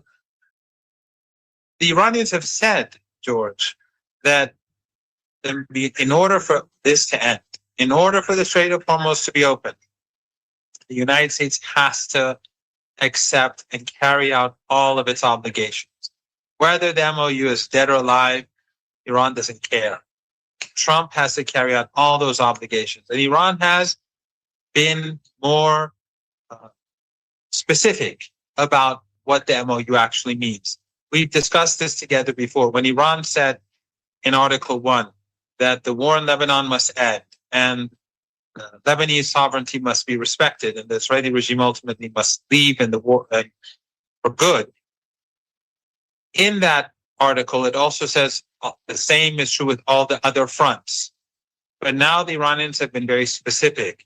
That means Palestine. That means Yemen, and that means Iraq. So effectively what the Iranians are saying is that unless the Americans carry out all of their obligations, which includes ending the genocide in Gaza, we will not have any agreement, and we will not open the Strait of Hormuz. So that is good news for the people of Palestine. It shows the determination of the Iranians to stand up against this genocidal alliance, this Epstein coalition. But it's going to be tough, and it's going to take time. And of course, they're targeting the Iranian people, they're targeting the people of Yemen, they're targeting the entire resistance. But I'm absolutely certain and confident that the axis of resistance will prevail. I felt sometimes I pinch myself to see if I'm awake. When I heard Donald Trump threaten to bomb the shit out of little Oman, I actually wondered if my ears had deceived me. You say I know Iran, by the grace of God I do, but I know Oman even better. Oman is a pro-Western, peaceful oasis where the British have bases. And here you've got this brute threatening to bomb the shit out of a country that is merely trying to be as neutral as it can in the sea of treachery that surrounds the Islamic Republic of Iran. And it has so aroused the ire of Donald Trump that he can speak in this vulgar, vicious way. What did the Omanis do to deserve it, I ask you? They did nothing to deserve it. In fact, Oman, while it has good relations with Iran historically, it has been as faithful to the United States as any other one of these countries in the region. It has never done anything to harm U.S. interests, harm the empire, and to harm the Israeli regime. In fact, none of the countries in the region have, except for the Islamic Republic of Iran, and, Yemen, and the resistance in West Asia.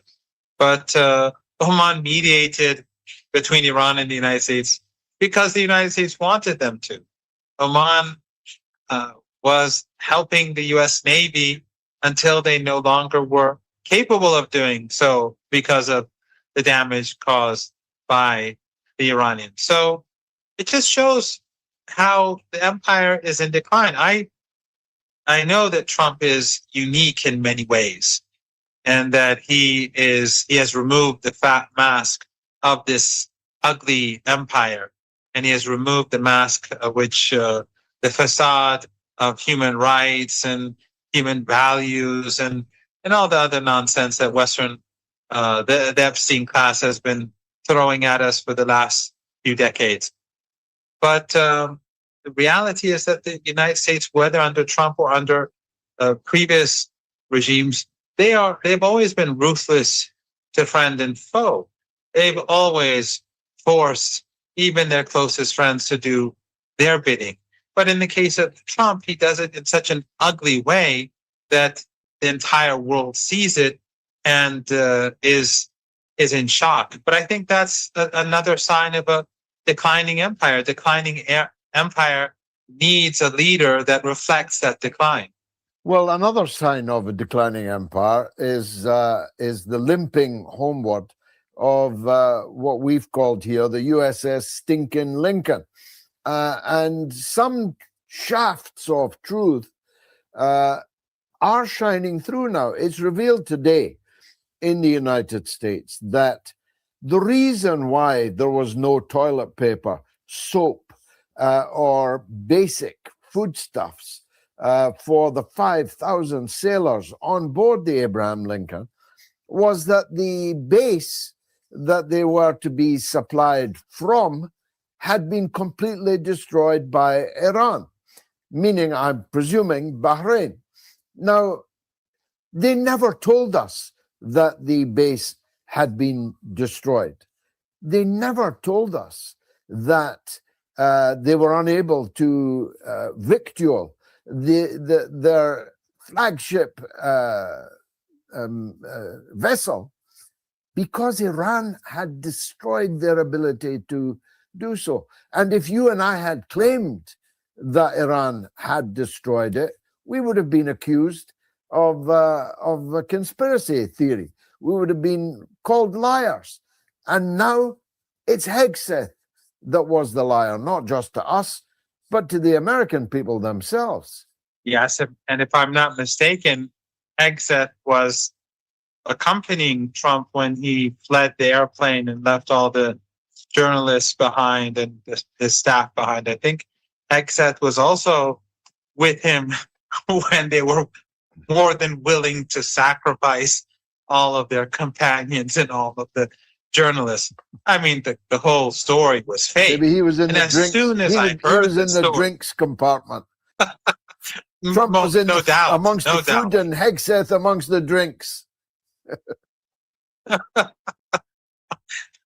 Yeah, that sounds how it should be. But when I first heard of this story, I immediately said to myself, "This is the Israelis.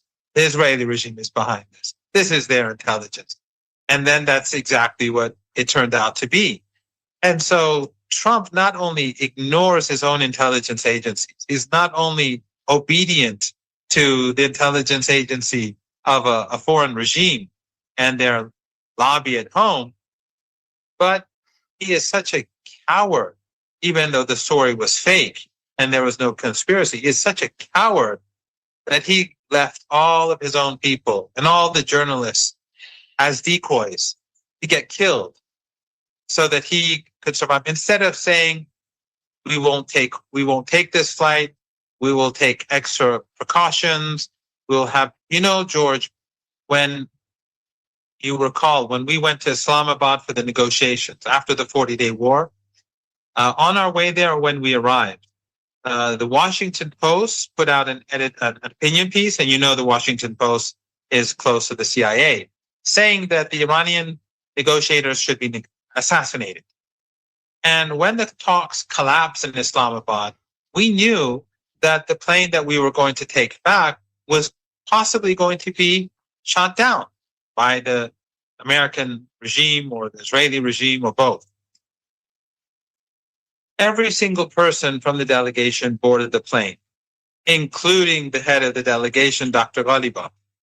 And he actually, on the way back, he came to the back of the plane and shook hands with everyone and greeted everyone and thanked everyone.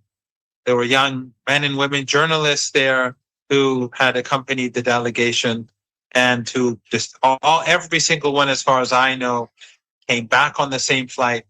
But the head of the delegation, despite the threats, stayed with the plane, and everyone else accompanied him. Yet the president of the United States let everyone fly in the plane so that the so-called terrorists, this non-existent terrorist, could shoot them down and kill a couple of hundred people. And then he and Hegseth, who was busy in the drinks, having the drinks, and he having his McDonald's hamburgers, could survive for another day. Extraordinary. Well, Professor, thank you as always for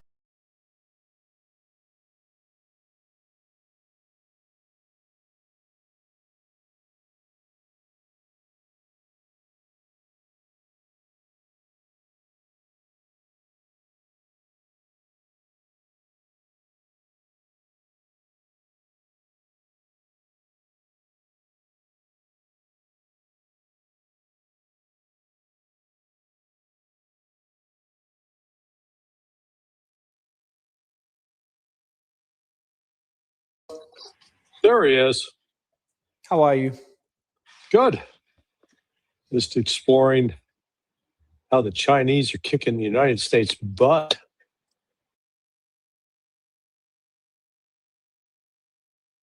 In which sense?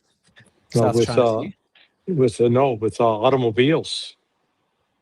They're basically wiping out the U.S. auto industry overseas. And the European one as well. Yeah. It's been wild. They've I was talking to Chris Martenson and we're just talking about the U.S. debt national debt just broke $40 trillion for the first time in history, double what it was in 2017 when Trump first took office. And it's just sad, like just seeing what we're going through all these different metrics, the price of energy, the food crisis that's happening, the payments to pay back the debt, to finance America's debt, how that's gonna, it's already higher than the defense budget. It's soon going to be higher than Social Security. Looking at all these metrics and how bad the American economy is doing, while the US is still stuck in Iran, and we're just trying to make sense of it and what people could do. For the first time, like in my mind, go ahead. Well, you make sense of it. You can't make sense of it. It's senseless. No, make sense of it is like why, like.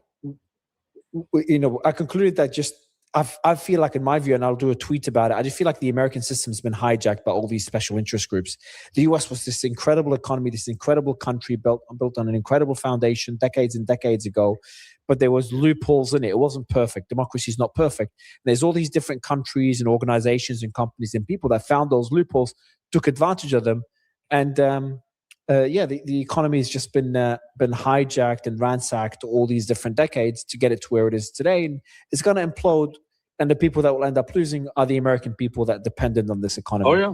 And this will only change if we get a president and Congress that suddenly changes their entire priorities and their incentive alignment, which, obviously is not going to happen. So then, Well, if they allowed Chinese lobbyists into Washington, D.C., then China could play the game along with everybody else that does. We allow all these other foreign lobbyists to rule the roost, but China's doing it the old-fashioned way. They're offering a better product at a lower price. I mean, I was just talking to Nima. He says what's taking place in Brazil is incredible. Ford used to have a factory there. Ford factory's closed. Chinese took it over and expanded it. And, again, I'm using just one example, but I think Nima is pretty representative of sort of how, let's call it a upper middle income professional. I mean, because he's not a wealthy man. Or maybe getting wealthy through YouTube, but that's a whole nother issue. But he bought a Mitsubishi in 2018. He's looking at a new car. He's only looking at Chinese. Yeah. The US is pissed off with Brazil and President Lula opening up to China. We've seen this across the board. The yield on treasuries around the world, mainly Europe and the US, is spiking. The only country that's not following this trend on a major economy is China. So all these different indicators. Also recently, gold has overtaken U.S. Treasuries as the number one reserve assets on the balance sheet of central banks. Right. On and on and on. And then meanwhile, I read a quote by Huckabee. So while I was talking to Chris, Mike Huckabee says, we are kicking Iran's butt. We've kicked their butt twice. And I'm like, the comparison I made, I'm like, it's like, when your kid goes to you and you're like dealing with something serious, like how to pay the bills or listen to the news about a major, a new war started, or Trump is going to use nukes, and worrying about these things, these important real life events. And then your kid comes in and says, oh, my friend today did this and this and that in school. And, you kind of smile. My adorable kid lives in their own little bubble. And that's how I felt Mike Huckabee. He's not an adorable little kid, but he's like living in his own bubble away from the reality when the dollar is at risk, the American system's at risk, the global system's at risk. I was going through the Japanese yen crisis, breaking it down on how bad it is and how all these different solutions won't really solve it and why it won't solve it. And like all these major problems. And then you got Huckabee now talking about kicking America's butt, and then member of Congress or whatever district. Kicking Iran's butt. Iran's actually, butt. Actually, you misspoke. You misspoke. You were actually correct. We're kicking our own ass. Look at that. Mike Huckabee's kicking America's butt. That's what he's doing. Mike Huckabee is causing more harm to the US than he is to Iran. Did you ever watch the movie Fight Club? Of course I have. Brad Pitt. Okay, with Ed Norton, right? Yeah. Look at you, Okay. surprised. You remember? No, I'm not. I'm glad so you're up to speed a little bit there. We can relate for once. Okay. So you remember the scene where Ed Norton beat himself up in the office, made it look like yeah. That's the United States. Oh, hitting ourselves, bloodying our lip, breaking our. And it's perfect. Without the US, without knowing it, they don't know they're doing it, but they keep doing it to themselves. Yeah. It's sad. It's just so sad. All right. In the news today, you've got something we've talked about. Oh, there it is. Trump via Truth Social post. The greatest rally of them all. The midterm convention is coming to Dallas, Texas, September 9th and 10th. It will be a rally like never before. Incredible. He just posted that now. It's just priorities are all messed up. That's a problem. Their priorities, their incentives are just so freaking perverse that there is no way out of it, really. That's how cynical I am about this. People call me an optimist. I'm not an optimist at all. I'm the opposite of an optimist. Me and Anna were talking yesterday, and she got really emotional because in my position, she was talking about how seeing all that death and destruction and suffering led her to kind of become more spiritual. For me, kind of did the opposite. When I see those, the kids being burnt alive, my mind goes into, if there's a God, these things wouldn't happen. I don't want to get into the debate. I'm sure a lot of people in the comments will lose their shit now based on what I said. Here we go. We'll turn this into theology hour. Let's not do that. I'll get a lot of hate for that. But no, I just, when you see that type of death and destruction, it's easy some people kind of get closer to God to make sense of it all. That's what Anna said. She's trying to make sense of it all. For me, it's the opposite. I just accept that I cannot make sense of it all. There is no sense to everything. But look, since we're talking, before we go into the story of what the Iranian general said about punishing the US, since we're talking about this, let's talk about the closest thing to theology is what Israel's doing, because it's fucking mental. Play that video. No, that's one I played already. This is not a new one. Oh, this is another one. Okay. Play this video. This is a bulldozer, possibly delivered by the US. I showed you that photos of the bulldozers and trucks delivered by the US, but it could be obviously Israeli made. And that's a home. 3-floor, it's a building with 3 floors. People live in that home, and look at the homes in front of it. Look what the bulldozer is doing to it. Look at the ones below it. These are just homes. And they've been under Israeli occupation, this town, for months now. There's no Hezbollah tunnels under it. And it's being demolished. So when you see something like this, this is what matters, not the destruction of the home. During war, a lot of homes are destroyed. It's the intent that pisses me off. Why would you just want to destroy someone's livelihood? The answer is obvious for everyone listening, and I'm sure us. Because they're not real people. It's okay. Destroy the homes of subhumans. They're not real human beings because they're Palestinians, don't you know? That's Lebanese. That's Lebanon. But these are former Palestinians who left. Lebanese. They're all goyim. They all look alike, right? They all look alike. They're all goyim. Oh my God, Lord! Yeah. I started using the word goyim a lot. There you are. We're gonna on the aircraft wing. We're gonna build up your Yiddish vocabulary. Yeah. And Naftali Bennett, who said a lot of crazy shit recently, I think he's losing a lot in the polls. By the way, Eisenkot is winning by a wide margin now. The betting platform put Eisenkot at a 50-something% likelihood of becoming the next prime minister. Netanyahu was at 25. Naftali Bennett, who was number one, who was the leading candidate, is at 9% now. So he's upping the rhetoric to try to catch up. So that's in Israel, to catch up on the polls. You got to say crazy as shit, not the opposite. In the US, you got to kind of say, at least pre-Trump. Come off as moderate. Pre-Trump. Yeah, exactly. So Naftali Bennett is going now. He's like, but he said one thing that's honest. He says, we have lost the United States.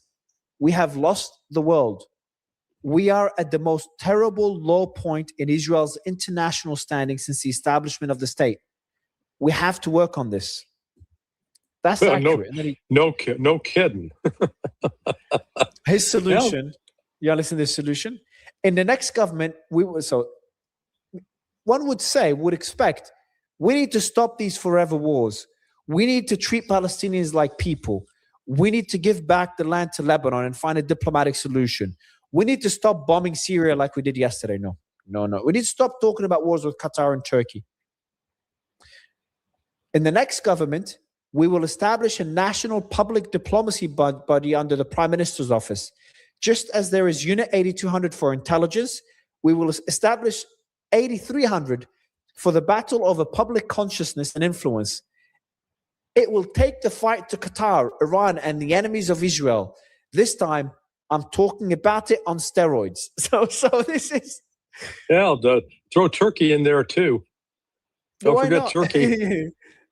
He missed Turkey. He's a bit more... but he hates Qatar. But no, they're going to now, the way he's going to battle it, instead of fixing the problem, they're going to try harder to manipulate the algorithms and social media to manipulate people's minds so people don't see the problem. Yeah, good luck with that. That's you try to manipulate the internet, and it happens. But the beauty of the internet is it's like water, always finds its way through. No, I don't. I'm not that hopeful. Like when you look at, I'm just looking at a channel, but to see if it's still there. But when you look at various, personalities, I've seen it happen. I watch them when they get banned. There's an outcry initially, but then people just kind of move on. Now, Fuentes is an example of what you've said, but he's the minority. There's not many that have done that. Now, no, actually, I'll counter that. Rumble is an example. No, if they keep doing it enough on YouTube, people will go to another platform. And I think that will happen on other platforms as well. So but don't forget BitChute. BitChute, yeah, you've mentioned. I've never used it, but I've heard a lot about it. Is it good? I know the owner. The owner's actually, he's Jewish, but he's committed. He's not a Zionist, and he is committed. Vahi? No, Jeffrey Wernick. Checking him out. He is firmly committed to free expression, and you don't have to toe some ideological line. Now, obviously, he doesn't allow people to go on and threaten to kill other people. That kind of that crosses a line. But be critical of Israel for its policies. He doesn't influence that at all. So another piece of news on the Israeli front. Bennett also said, if Hezbollah fires at us, we will strike Iran. Any attack by Iran's tentacles within the borders of Israel will result in a price being paid within the borders of Iran. And then he says, an agreement with Saudi is, of course, a central goal in the coming years. We can and should work towards peace agreement with them. And there is one caveat. Israel must prevent at all costs the enrichment of uranium on Saudi soil. So I feel like what we're seeing is not, what we are seeing is Israel is that battle for trying to remain or become the hegemon in the region, not become the hegemon in the region. They don't want Turkey to expand into Syria. They struck the airfield yesterday, as we've talked about. They don't want Saudi to be able to enrich uranium, so they're the only nuclear-powered country in the world. Nuclear power in the region, sorry. They're the only nuclear power in the region. They don't want Iran to be able to close the Strait of Hormuz and to become the power it can be. Because of that reason, they want the Gulf still split so they don't come together. So all these different things that the Israelis are trying to do to try to maintain. Someone needs to alert him. Strait of Hormuz is closed, and Iran controls it. Just news flash for Naftali Bennett. On that front, there's a report. I'll get your thought. I know exactly what you're going to say, but I'll read it for you. This is from Axios. The U.S. military has quietly established a shipping corridor through the southern Strait of Hormuz, allowing 15 to 20 tankers to enter and leave the Gulf each night along the Omani coast. U.S. officials say the operation is now moving close to 10 million barrels of oil per day, roughly half of pre-war volumes, with some nights seeing 15 to 20 million barrels transported. Yeah, bullshit. But, that's what the U.S. does. It lies. No, hold on. Your own president also said, we have possession. We completely control the Strait of Hormuz. He said that today, except for minor nuisances. So, he has a rich fantasy life.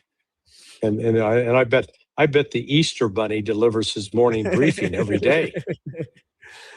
And Santa Claus brings him a noon lunch with McDonald's cheeseburgers. So then you got the IRGC commander who did an interview today. He said the Strait of Hormuz will never lose its importance. He talks about how if the region starts to build pipelines, number one, it will take a long time. Number two, there's gas and other products that it's a lot harder to transport through pipelines. They're a lot more complicated, and the pipelines take a lot longer if it's even possible. Well, You've you talked about it. No, you can't transfer them through pipelines. You can't put urea, sulfur, LNG, or helium through pipelines. Doesn't work. Okay. So with that one, the pipelines don't work for some of the products. The pipelines for the ones that work, like oil, takes many years. And as he said, they can still be targeted by the Iranians, by the Houthis, by the Iraqi militias, by Hezbollah. So he said that in the interview. And then another official in Iran said, in response to Trump, said the Americans say they control the Strait of Hormuz. Let them come in. Let's see them drive into the Strait of Hormuz. Let's see what happens. Making fun of Trump. So that was their response. What you looking up? No, I'm just. I received a report earlier today that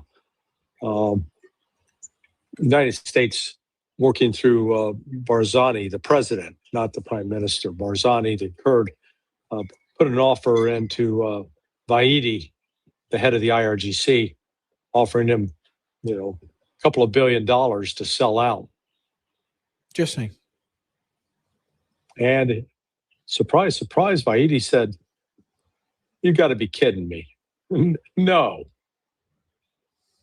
Sell out as in accept the deal or defect? Do what the Venezuelan senior command did. They got paid off to pull pull another Maduro. Dulce Rodriguez Maduro, yeah. So this is the quote. The title of the interview is based on this quote. So the same IRGC commander said this, and I want to get your thoughts on what they mean by it and how far do you think the Iranians will go. And we're talking Vaidi, right? Not Vaidi, not the main leader. No, this is just a commander, not the head of the IRGC. Just a commander. Okay. A commander, yeah. He's a senior IRGC commander, Reza Naqvi. He says, quote, we have to achieve deterrence. It is not good for us if someone can decide to attack Iran. Then when they fail, leave, reorganize, and come back again 6 months later. We have to preserve our security. Whether that security is achieved through diplomacy or through war, we have to achieve it. That's the fundamental point. Neither diplomacy nor war has intrinsic value in itself. They are both tools and methods. Our deterrence has to be restored. How is our deterrence restored? By making it clear that aggression against Iran has a cost.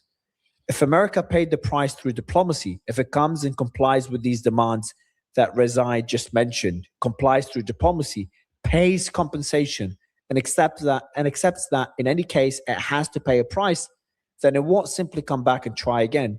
This can restore our deterrence. So I know we've talked a lot about this, but what do you think the Iranians mean when they say things like this? They've been saying it more and more in the last couple of weeks. To cause more pain, political and economic, to the US and Trump. How far do you think they'll go in doing that? Yeah, no, all the way. They're not going to back off and just give up to the United States. The global diesel fuel crisis is here. It's not at some point in the future. It is now here. Europe is going to be the first one to suffer. But it's going to cascade across the globe because it boils down to the cutoff of the oil out of the Persian Gulf. 10 million barrels, my ass, that the United States is getting out. Please, name the ships. Which port? What ports are they going to? Where are they unloading? In the United States. I mean, is the United States now taking all that oil for itself? That oil is designed, the refineries that were designed to specifically handle that type of oil are the ones that produce diesel and aviation fuel. And I'm not saying that you can't use sweet crude or Brent to produce diesel and aviation fuel, but it requires a different type of refinery. And, the shortage, we've got a whole, the entire, you don't look at just in terms of the amount of the oil coming out, it's the refineries, are they able to produce it? And then once they produce it, how does it get shipped into the supply chain? How does it get delivered? So the world is right now facing a major crisis with diesel and with aviation fuel. And it's now just starting to hit. So you're saying, when you say the Iranians will go all the way, do you mean they'll just wait for this, for the economic impact of what's happened so far to hit and maintain the blockade of the Strait of Hormuz? Or do you mean they would take it a step further? Because they're also the recipient of an American blockade that's harming their economy. So the question is, would they just wait? They'll blockade the rest of the world and let the Americans blockade them? Or will they escalate and strike the Gulf? I don't think the U.S. blockade is as effective and as harmful as the United States believes, simply because the United States does not have enough ships to really enforce a comprehensive blockade. They can prevent one or two ships coming out, but then we go back to the problems we've talked about with the U.S. Navy's inability to supply adequate food and hygiene products to the U.S. Navy, the various ships that are part of that carrier strike group, for example. You heard the reason why? The Hexeth story? What did Hexeth say? I didn't hear that. No, he didn't. Okay, you're going to enjoy that one. According to MSNBC, the USS Abraham Lincoln aircraft carrier was not resupplied because Pete Hexeth lied to Trump about the U.S. Navy's Fifth Fleet headquarters in Bahrain being completely destroyed by Iranian strikes. So Hexeth didn't tell Trump that the Fifth Fleet headquarters were destroyed, and that's why the Lincoln was not resupplied, because he, I don't know the details of it. I was actually discussing it with Brandon, but I assume Trump kept the operations going, kept the Lincoln there, did not replace it because he was not aware that the resupplies from the Fifth Fleet headquarters were not happening.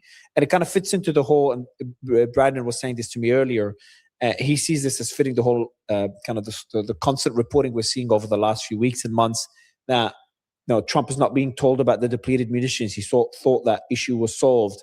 The book Regime Change, I think it's called, talking about people, there's a kind of an aura of fear around Trump. No one wants to give him bad news. And then other reports about how General Kane is always hesitant about how to share bad news with the president. That one would be kind of would fit that. As they say, that narrative. The saying is, bad news doesn't get better with age. Withholding bad news doesn't make it get better. Yeah. It makes it get worse. And, Bahrain has not been able to function as a resupply base since March 1st. There were no U.S. ships going in and out of the Strait of Hormuz. I mean, to resupply, a U.S. Navy ship would have had to sail up to Bahrain, dock, get loaded up, then undock and sail back out. That didn't happen. And they also were using Fujairah in UAE, and that got hit. So the reports I read said that they early on they said, "Oh man, we got to pull back." They relocated to Diego Garcia, but the problem with Diego Garcia, they're not getting fresh fruits, vegetables, and dairy products. And I was trying to understand the article on why does telling Trump matter and resupplying the Lincoln, because Trump doesn't authorize resupply. That's a minor detail. So what the article implies is that not telling Trump caused Trump to make strategic decisions, not taking into consideration the Lincoln cannot be supplied. In other words, keeping it operational and on duty when there's not enough supply, instead of replacing it with the Washington earlier or stopping the military operations or whatever. So Trump did not know these information when he's making the decisions to continue the military operations, which kind of fits into the munitions. Trump kept the war going, kept depleting the munitions because he thought the munitions issue was solved, which I find so hard to believe. There's no freaking way Trump would not know the most basic fact about the state of the military. Like, I understand he doesn't know minute details that are important, but he can't know that munitions are not being depleted when everyone, including the media he listens to, are talking about it. Yeah. Yeah, well, if he wasn't told, shame on the folks who are supposed to tell him. But I suspect he was told. He just ignored it. He didn't think it through. He's not renowned for his critical thinking skills. Yeah. Also, you talked about the Fujairah, reminded me of the UAE. So remember that missile attack on the UAE? So the Iranians are now saying that these 2 missiles were fired at a ship in the Strait of Hormuz, and the alerts went off in the UAE based on that, which was my initial guess, but I don't know. This information doesn't really help because we don't know what's happening behind the scenes. Well, didn't you receive an alert notice on your phone? Yesterday, yeah, we and within minutes it went away, right? Yeah, so usually but that always happens. So they get an alert, and then afterwards you get a message within minutes that it's safe because you would have been intercepted and there's no missiles going on. It would have landed and there's no missiles. Yeah. But I don't know the state of this, because last time I really think the missiles were fired at the UAE, because last time they weren't fired at the UAE said it was a false alarm, it was heading to a ship. So they admitted that was a few weeks ago. So I think the missiles were fired at the UAE. I don't know whether it was done accidentally, it was a disagreement within the IRGC, or it was a warning by the IRGC, but they're not admitting it publicly. It's because of something happened behind the scenes. And I would link it to the claim by Axios that a lot of ships are going through the Omani side. Now, I don't know what the number is. I won't say it's true, not true. I have no idea. But I'm saying I think the Emiratis are one of the main countries trying to get ships through the Omani side and working with the Americans on this, which would piss off the Iranians. So I don't know whether this is the Iranians firing 2 missiles at the Emiratis with a message behind the scenes saying, hey, stop breaking the Strait of Hormuz blockade, stop getting ships through the Omani side, or we will strike you directly instead of just striking your ships. That's me purely speculating on what it could be. Yeah, I think the Emiratis they put Emily Latella in charge of their public information. Do you remember who Emily Latella is? No, I saw you Googling someone. Who is she? Yeah, I was double checking. So Saturday Night Live, the actress, comedian Gilda Radner, she played this character Emily Latella, who was sort of hard of hearing. She'd mishear something, and she'd be speaking passionately about it. Yeah, the missile strikes are coming at us, and then, never mind. Never mind, nothing to see here. Move along. I'm looking at her now. Paul, I've sent you the pictures to show them. So there it is. You ought to pull up a clip of her from Saturday Night Live doing, never mind. Let me get it for you. Hang on. I give you the laugh. Emily Latilla, Saturday Night Live, never mind. We'll get a copyright strike, but it's worth it. There it is. All right, play this one, Paul, with the audio. What year was this? Oh, right, 1977, 78. Oh, wow. Okay. Very, very old school. Then why did you start the sentence with, do you remember Emily Latilla? Do you remember Emily Latilla before you were born? Well, yeah, but you may have watched it. It's been on the internet quite a bit. So, play with audio. That's very different. Never mind. So who does that remind you of? Oh, the United Arab Emirates.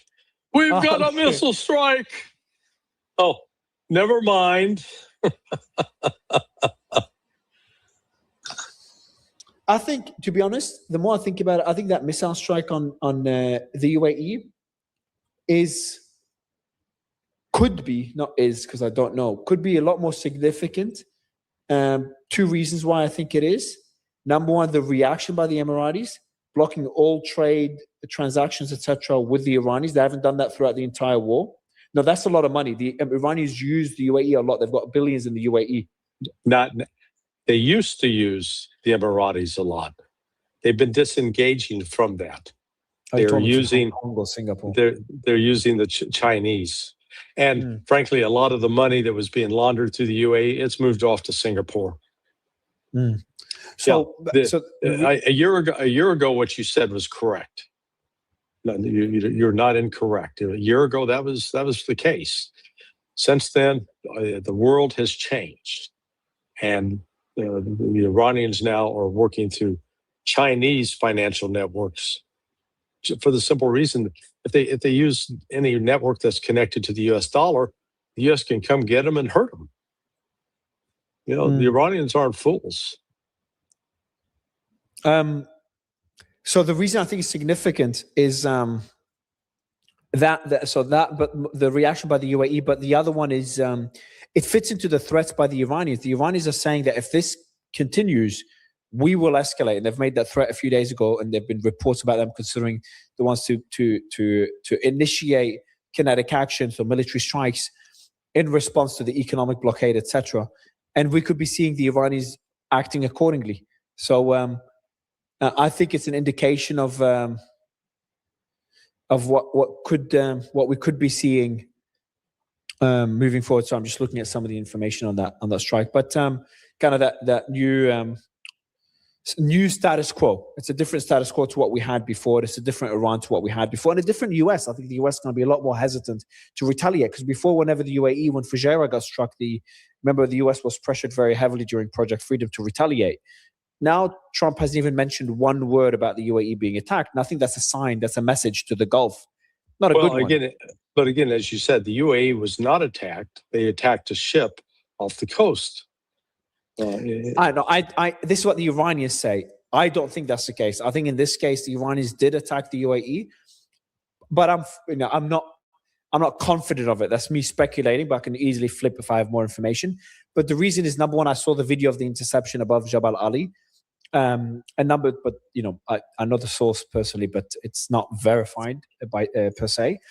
And the way it was all, if it was striking a ship, the Emiratis would admit it. They did before. 3 weeks ago that happened. The Emiratis admitted, that was a false alarm that was striking a ship, because that's good news for the Emiratis. They don't want the people in the Emirates to worry, because security and stability is very important for the country. So if it was targeting a ship, they'd want to say that's actually better for them, instead of saying they were attacked. So yeah, I don't know. Maybe I'm looking too much into it. Maybe it's a one-off. But yeah, and also yesterday as well, the Houthis claimed they struck an oil refinery in Saudi. I don't think it was actually struck. Maybe they attacked it and didn't strike, because there was no videos of images of impact. But it's not looking good. It's not looking good at all. Meanwhile, Mike Huckabee saying they kicked Iran's ass.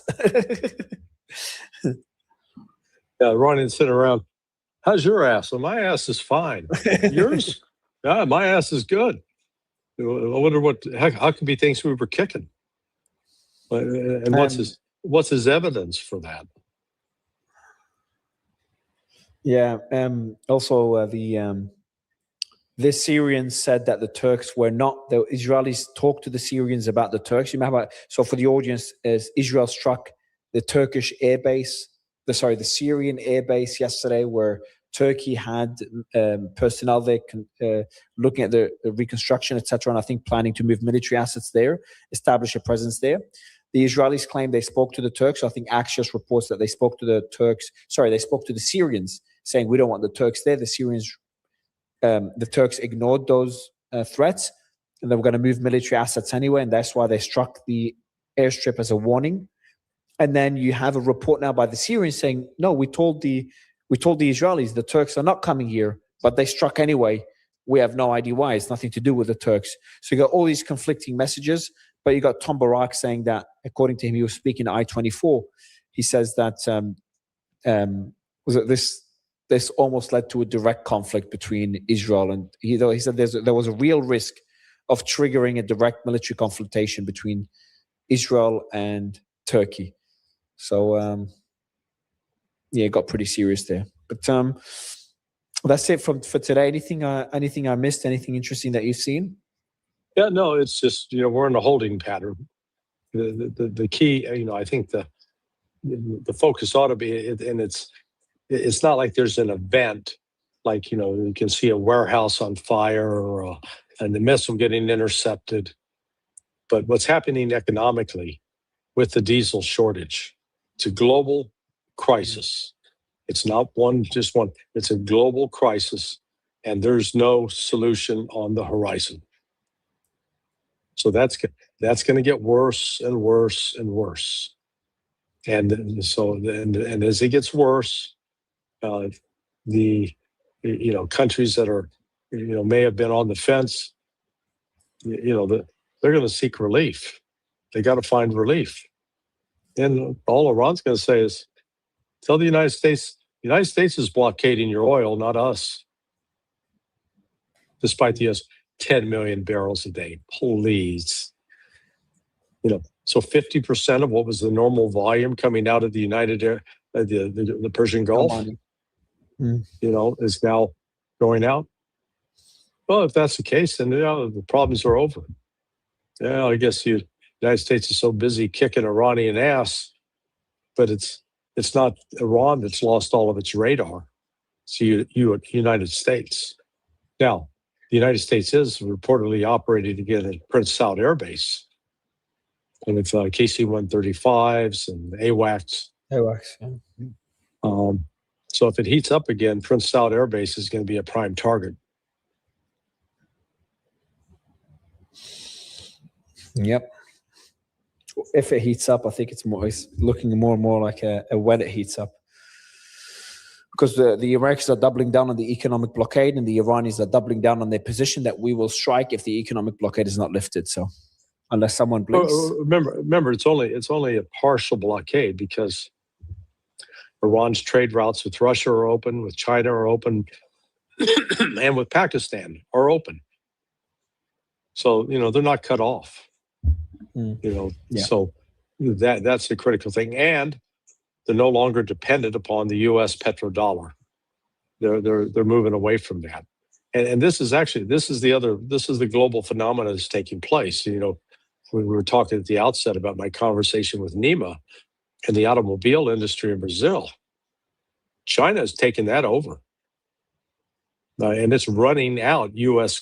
corporations. Ford Motor Company closed. Yeah. And the Chinese have taken over that plant. So now you got Brazilian workers who are making their money off of Chinese products. And so I don't care who comes in as a president of Brazil. You think they're going to tell the Chinese, get the hell out? No. Because you got too many Brazilians who are satisfied customers. They get a vehicle that's less expensive, higher in quality, more features. Pure old capitalism. And who'd have thunk? The Chinese are the leaders in capitalism now, as the United States is seeking protectionism. Yeah. Larry, always a pleasure. Thank you for jumping on. Yeah, glad I could bring so much cheeriness to today's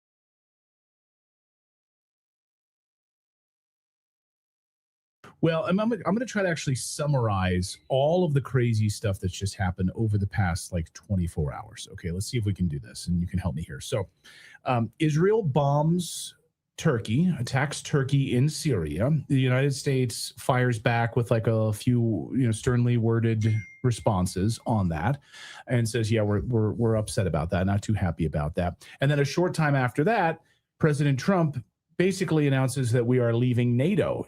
Coincidental? You think that a NATO partner is now being attacked by Israel and suddenly we're about to leave NATO? Here's President Trump just a short time ago. Not sticking together.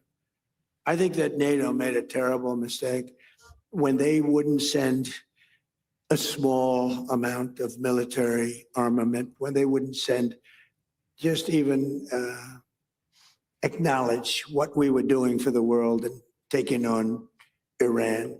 I never considered it very risky, but war is always risk. You know, a lot of strange things happen in war that are very bad, but I didn't consider it. I know how great we're the greatest military by far. Anywhere there was nobody close. I didn't think there was a big risk, but there's always surprises with war. They can be very bad surprises. I mean, wars are lost that should be won. Many wars are lost. You think a country is going to wipe somebody out and they end up getting wiped out themselves. So it's always risky.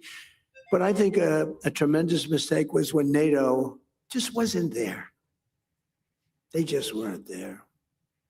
It's going to make a lot of money for the United States because we spend hundreds of billions of dollars a year on NATO, hundreds of protecting them. And we would have always been there for them. But now, based on their actions, I guess we don't have to be, do we? Mr. President. That sounds like a breaking story, yes, sir. Is that breaking news? Yeah, it is breaking news. We're leaving NATO. It was I think we should do this. And he said it multiple times. Right. It wasn't a hard and fast commitment. And also, I do very much have a feeling we will find a way to continue to fund NATO because you recall last year in the summer, he went to a NATO summit. He said NATO countries are going to have to up their contribution. They all did a quick little spreadsheet trick. And then we continue to pay the same amount. So, okay, I will believe that when I see it.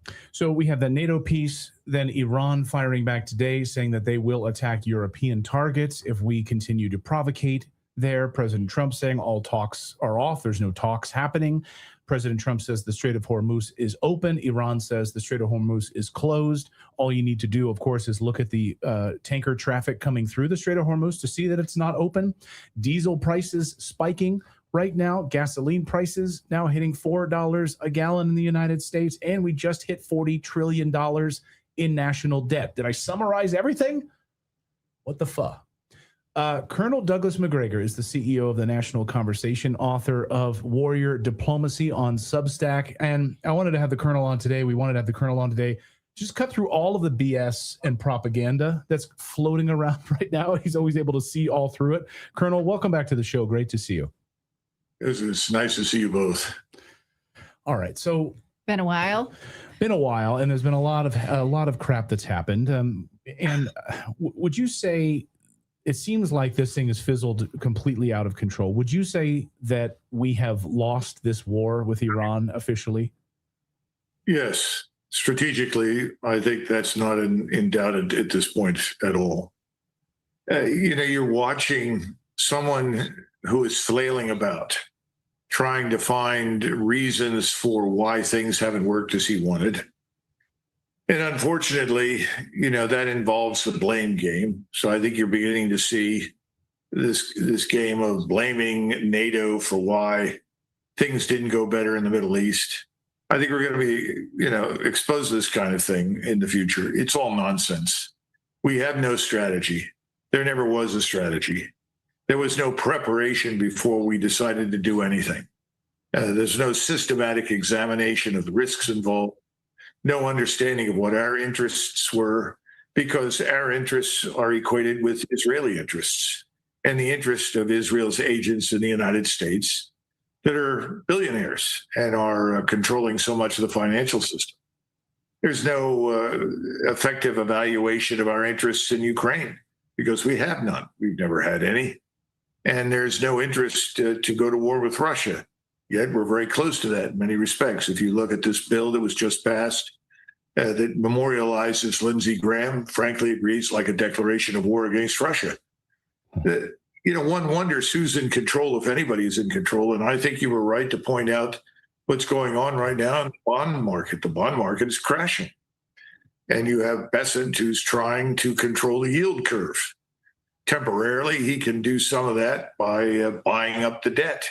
And of course, the market likes that. That's an infusion of liquidity. So the market rises.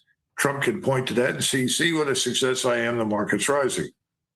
But it's all nonsense. It's all, what's the right word? Fugazi from The Wolf of Wall Street. Everything is Fugazi. Nothing is real.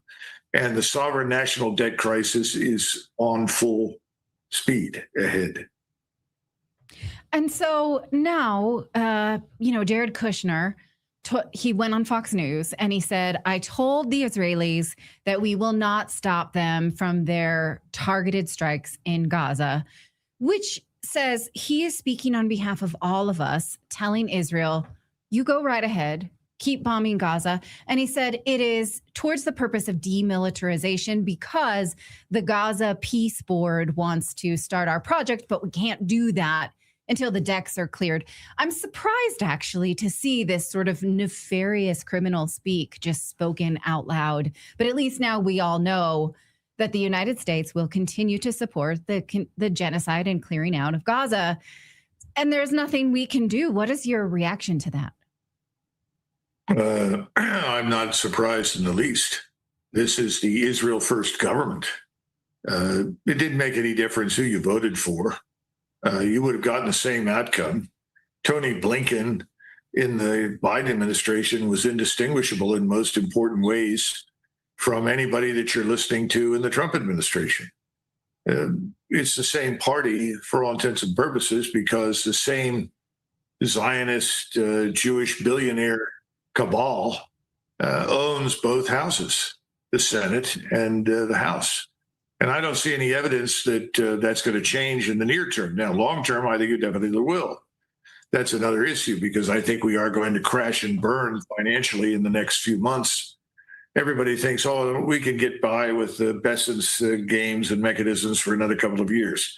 I don't think so. I think we're very close to going over the edge and down into the abyss. But having said that, what you're really saying is, how could Kushner be so brazen as to come out in public and essentially posture as being in charge of the American government? Well, he is. Rumble Wallet, what is it? Well, Rumble Wallet is a place for you to control your money, and no one else can control your money. And this is a paid advertisement for Rumble Wallet. They are sponsoring this portion of the show. If you actually, and Israel, not putting American soldiers and sailors in harm's way and focusing on rebuilding the infrastructure of the United States of America, wouldn't it be amazing instead of sending billions of dollars to Ukraine or these other places that we build out a rail system in the U.S., that we fix our broken military? I mean, you just look at the USS Abraham Lincoln, for crying out loud. Reports over the last 24 hours that, in fact, it had been sitting without power, like floating powerless in the water. I don't know, it just infuriates me when I see a comment like that. Colonel, any your thoughts? I didn't know that was the Abraham Lincoln. I thought that was the USS Benfold, a destroyer that sat and had to be pulled by a tug right over to the Philippines. Look, this man may be a Zionist. I don't know. We have them, in case you haven't noticed, and they equate Israeli national interests or Zionist Jewish interests with American interests.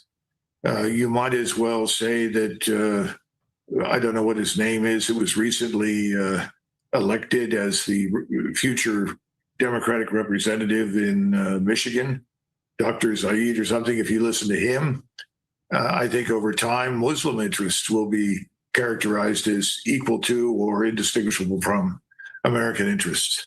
I think we've lost our sense of who and what we are. And I think that was inevitable because life in this country has been too good for too long. I hate to be blunt, but prosperity does damage after a while, especially when it's unearned. And we are beneficiaries of the prosperity that was built by our forefathers. And we've enjoyed it immensely. We've raped it. We've abused it. We've allowed it to be hollowed out.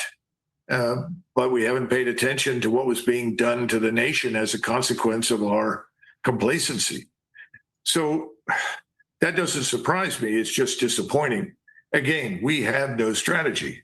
We haven't had a strategy really since the Soviet Union collapsed and the state system went with it. I think what we adopted was something we called the rules-based liberal international order, which was really an attempt to consolidate American political, military, economic hegemony over the world behind the facade of something that was going to spread democracy, human rights, goodness, love, and truth everywhere, which was all nonsense. What we did was we began a series of interventions ultimately designed to edge out and suppress anybody who could be a potential competitor.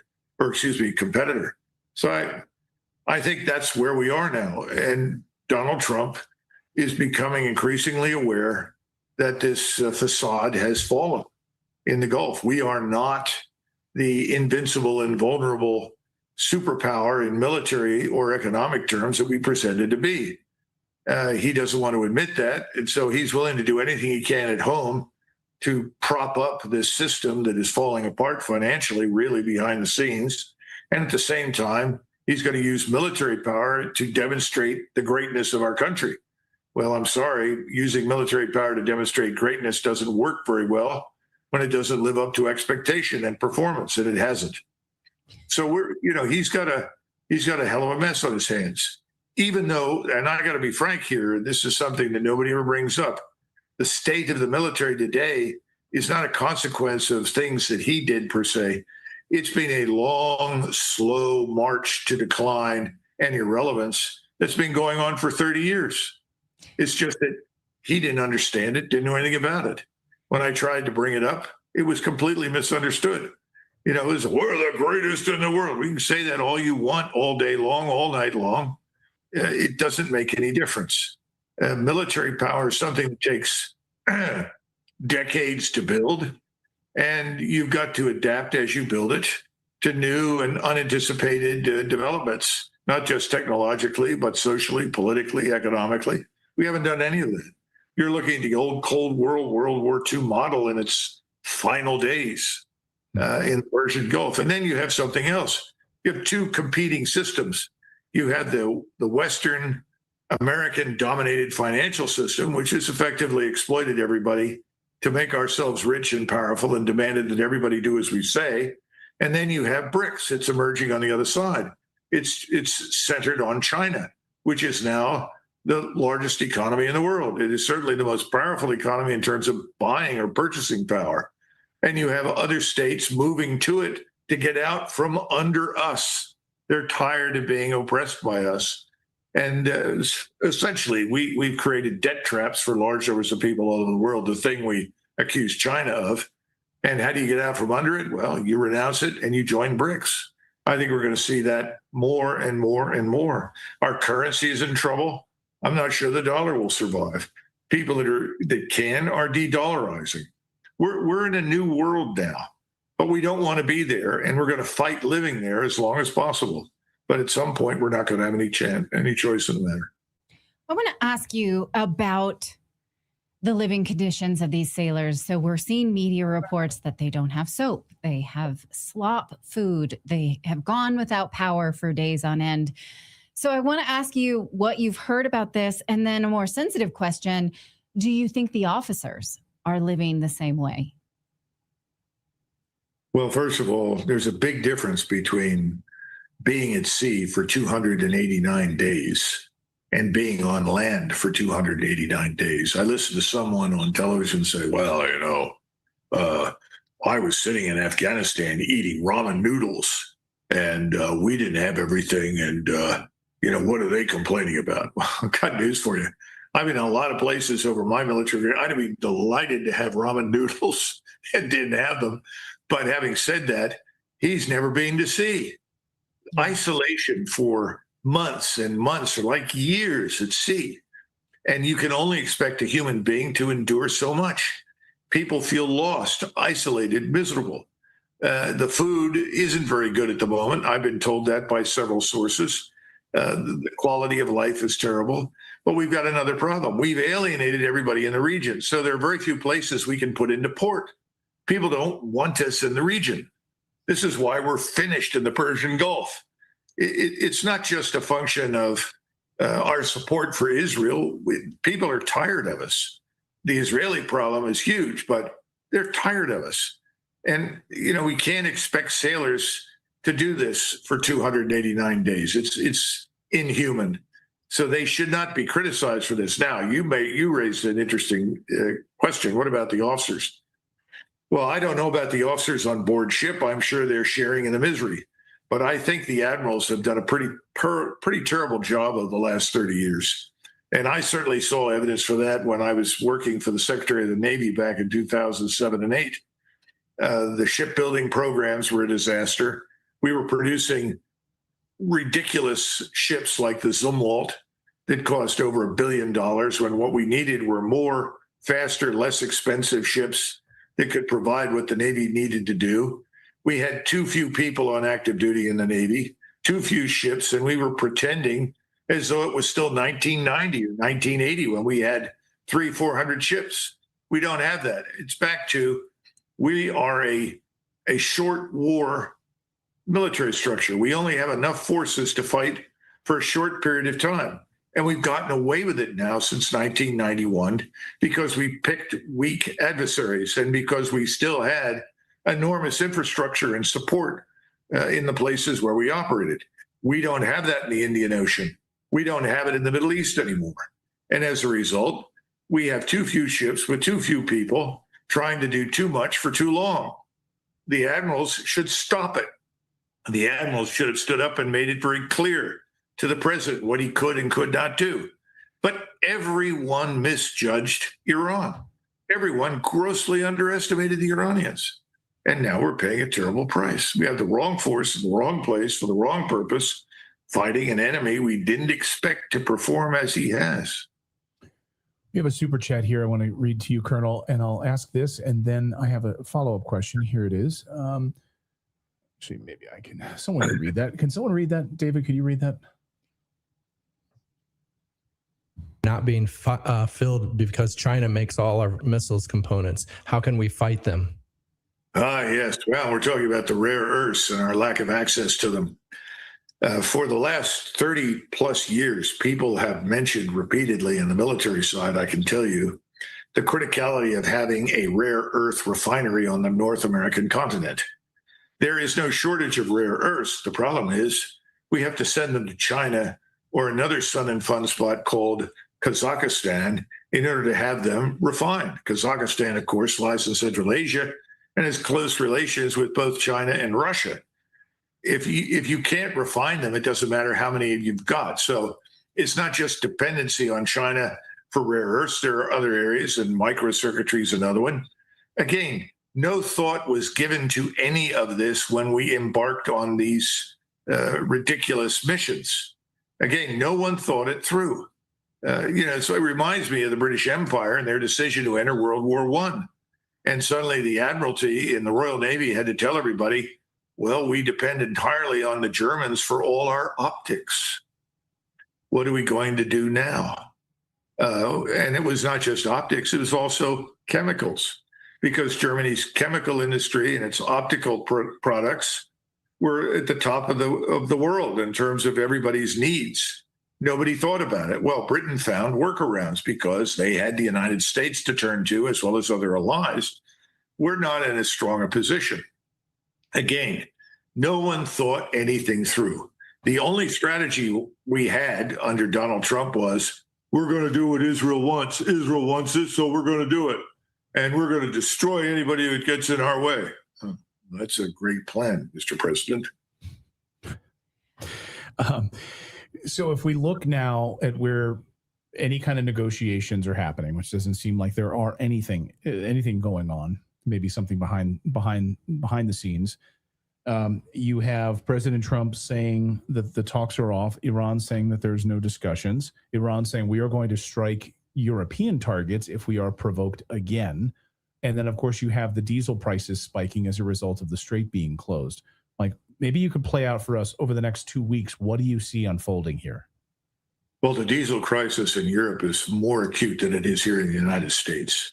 The Europeans are heavily dependent upon trucks and transportation for everything. They're coming to a halt. I think you're going to see outbursts of anger, frustration, and violence all over Europe. I've talked to people in the Balkans, people in Germany, people in Great Britain. it's going to get ugly. It's going to be very bad. You should bring on Dr. David Betts, professor from London, who's written extensively on civil unrest and what he thinks is going to happen in Great Britain. But I think he can give you a good snapshot of what we can expect in Europe. And I think it's enormous unrest. I think we're going to see governments torn down and people harmed as a result of this in a major way. So that's one thing.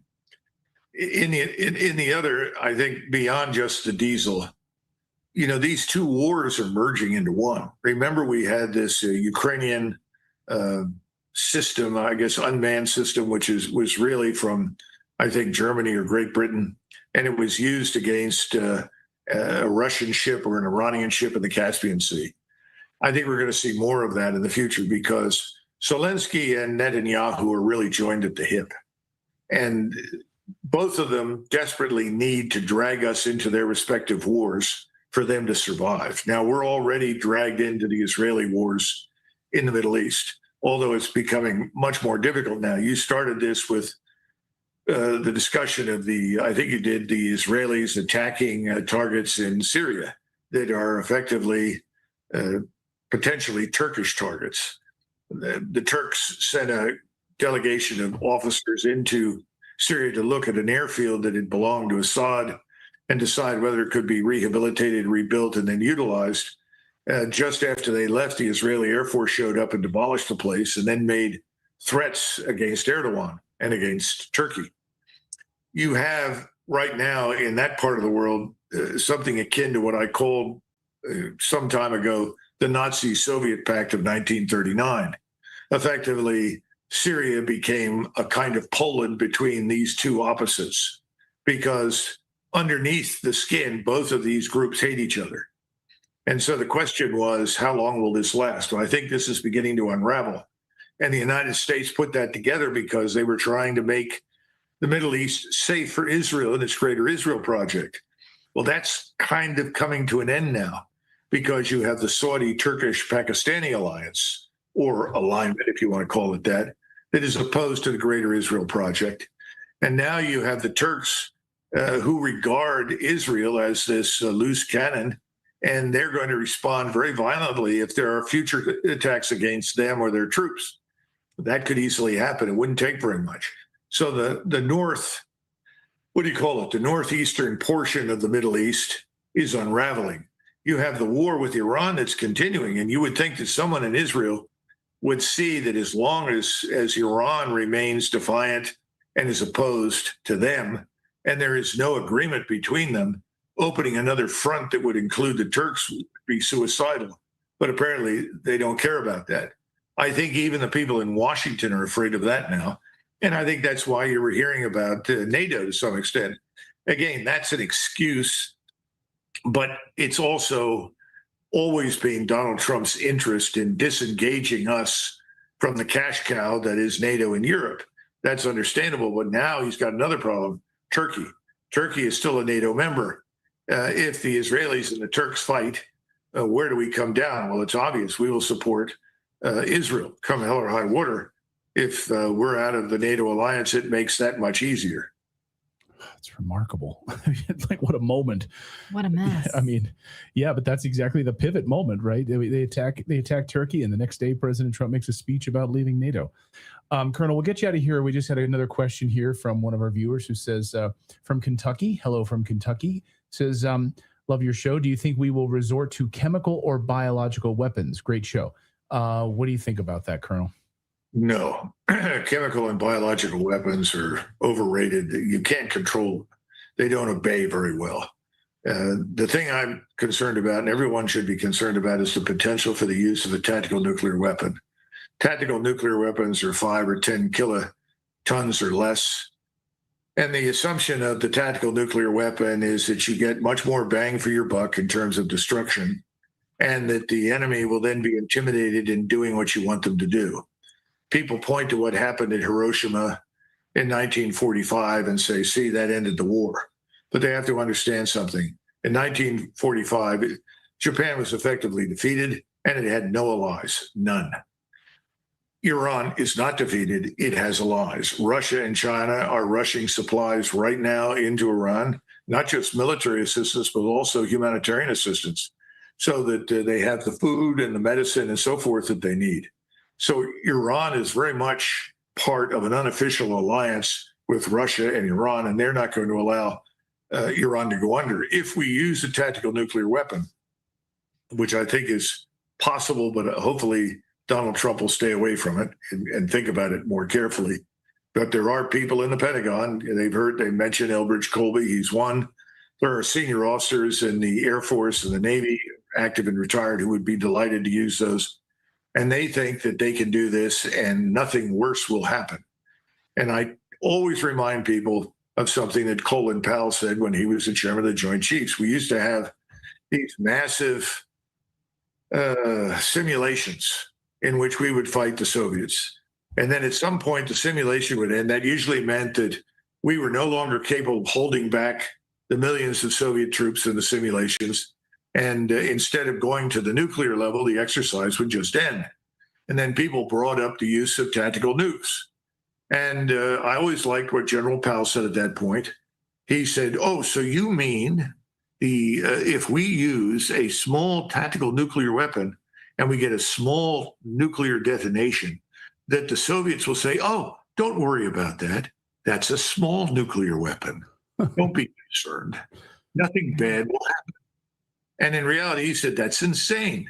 Whatever they've got, they'll use. You've lost control. Everything will be destroyed. Well, he was right.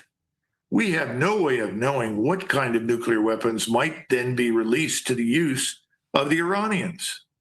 And we have always worried about the rogue state called Israel and its capacity to employ nuclear weapons on its whim. That's bad enough. Why would we want to open that box? Well, something that Daryl Cooper said on Tucker Carlson last week is that if the Israelis had calculated that they could have used their nuclear weapons without devastating repercussions, they would have done it by now.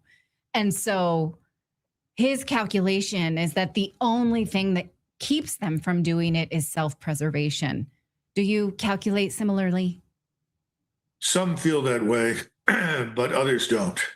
And they've made it pretty clear that if they face defeat, they are prepared to use that as a revenge weapon.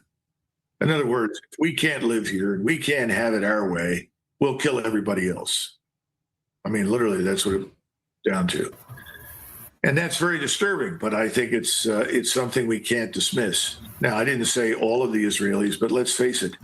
When you have someone like Ben-Gvir, who is the equivalent of, let's say, the director of the FBI, suggesting that every day or every night, the IDF should kill another 30 to 40 people in Gaza and keep this up until they're all dead. What do you expect he's prepared to do? Yes. 100%. Yeah. No, he's doing photo shoots with sort of, what do we call these? Assassination theaters. Yeah. So, yeah, your point is well taken. Colonel Douglas McGregor, always great to see you. Cool figure. Follow me.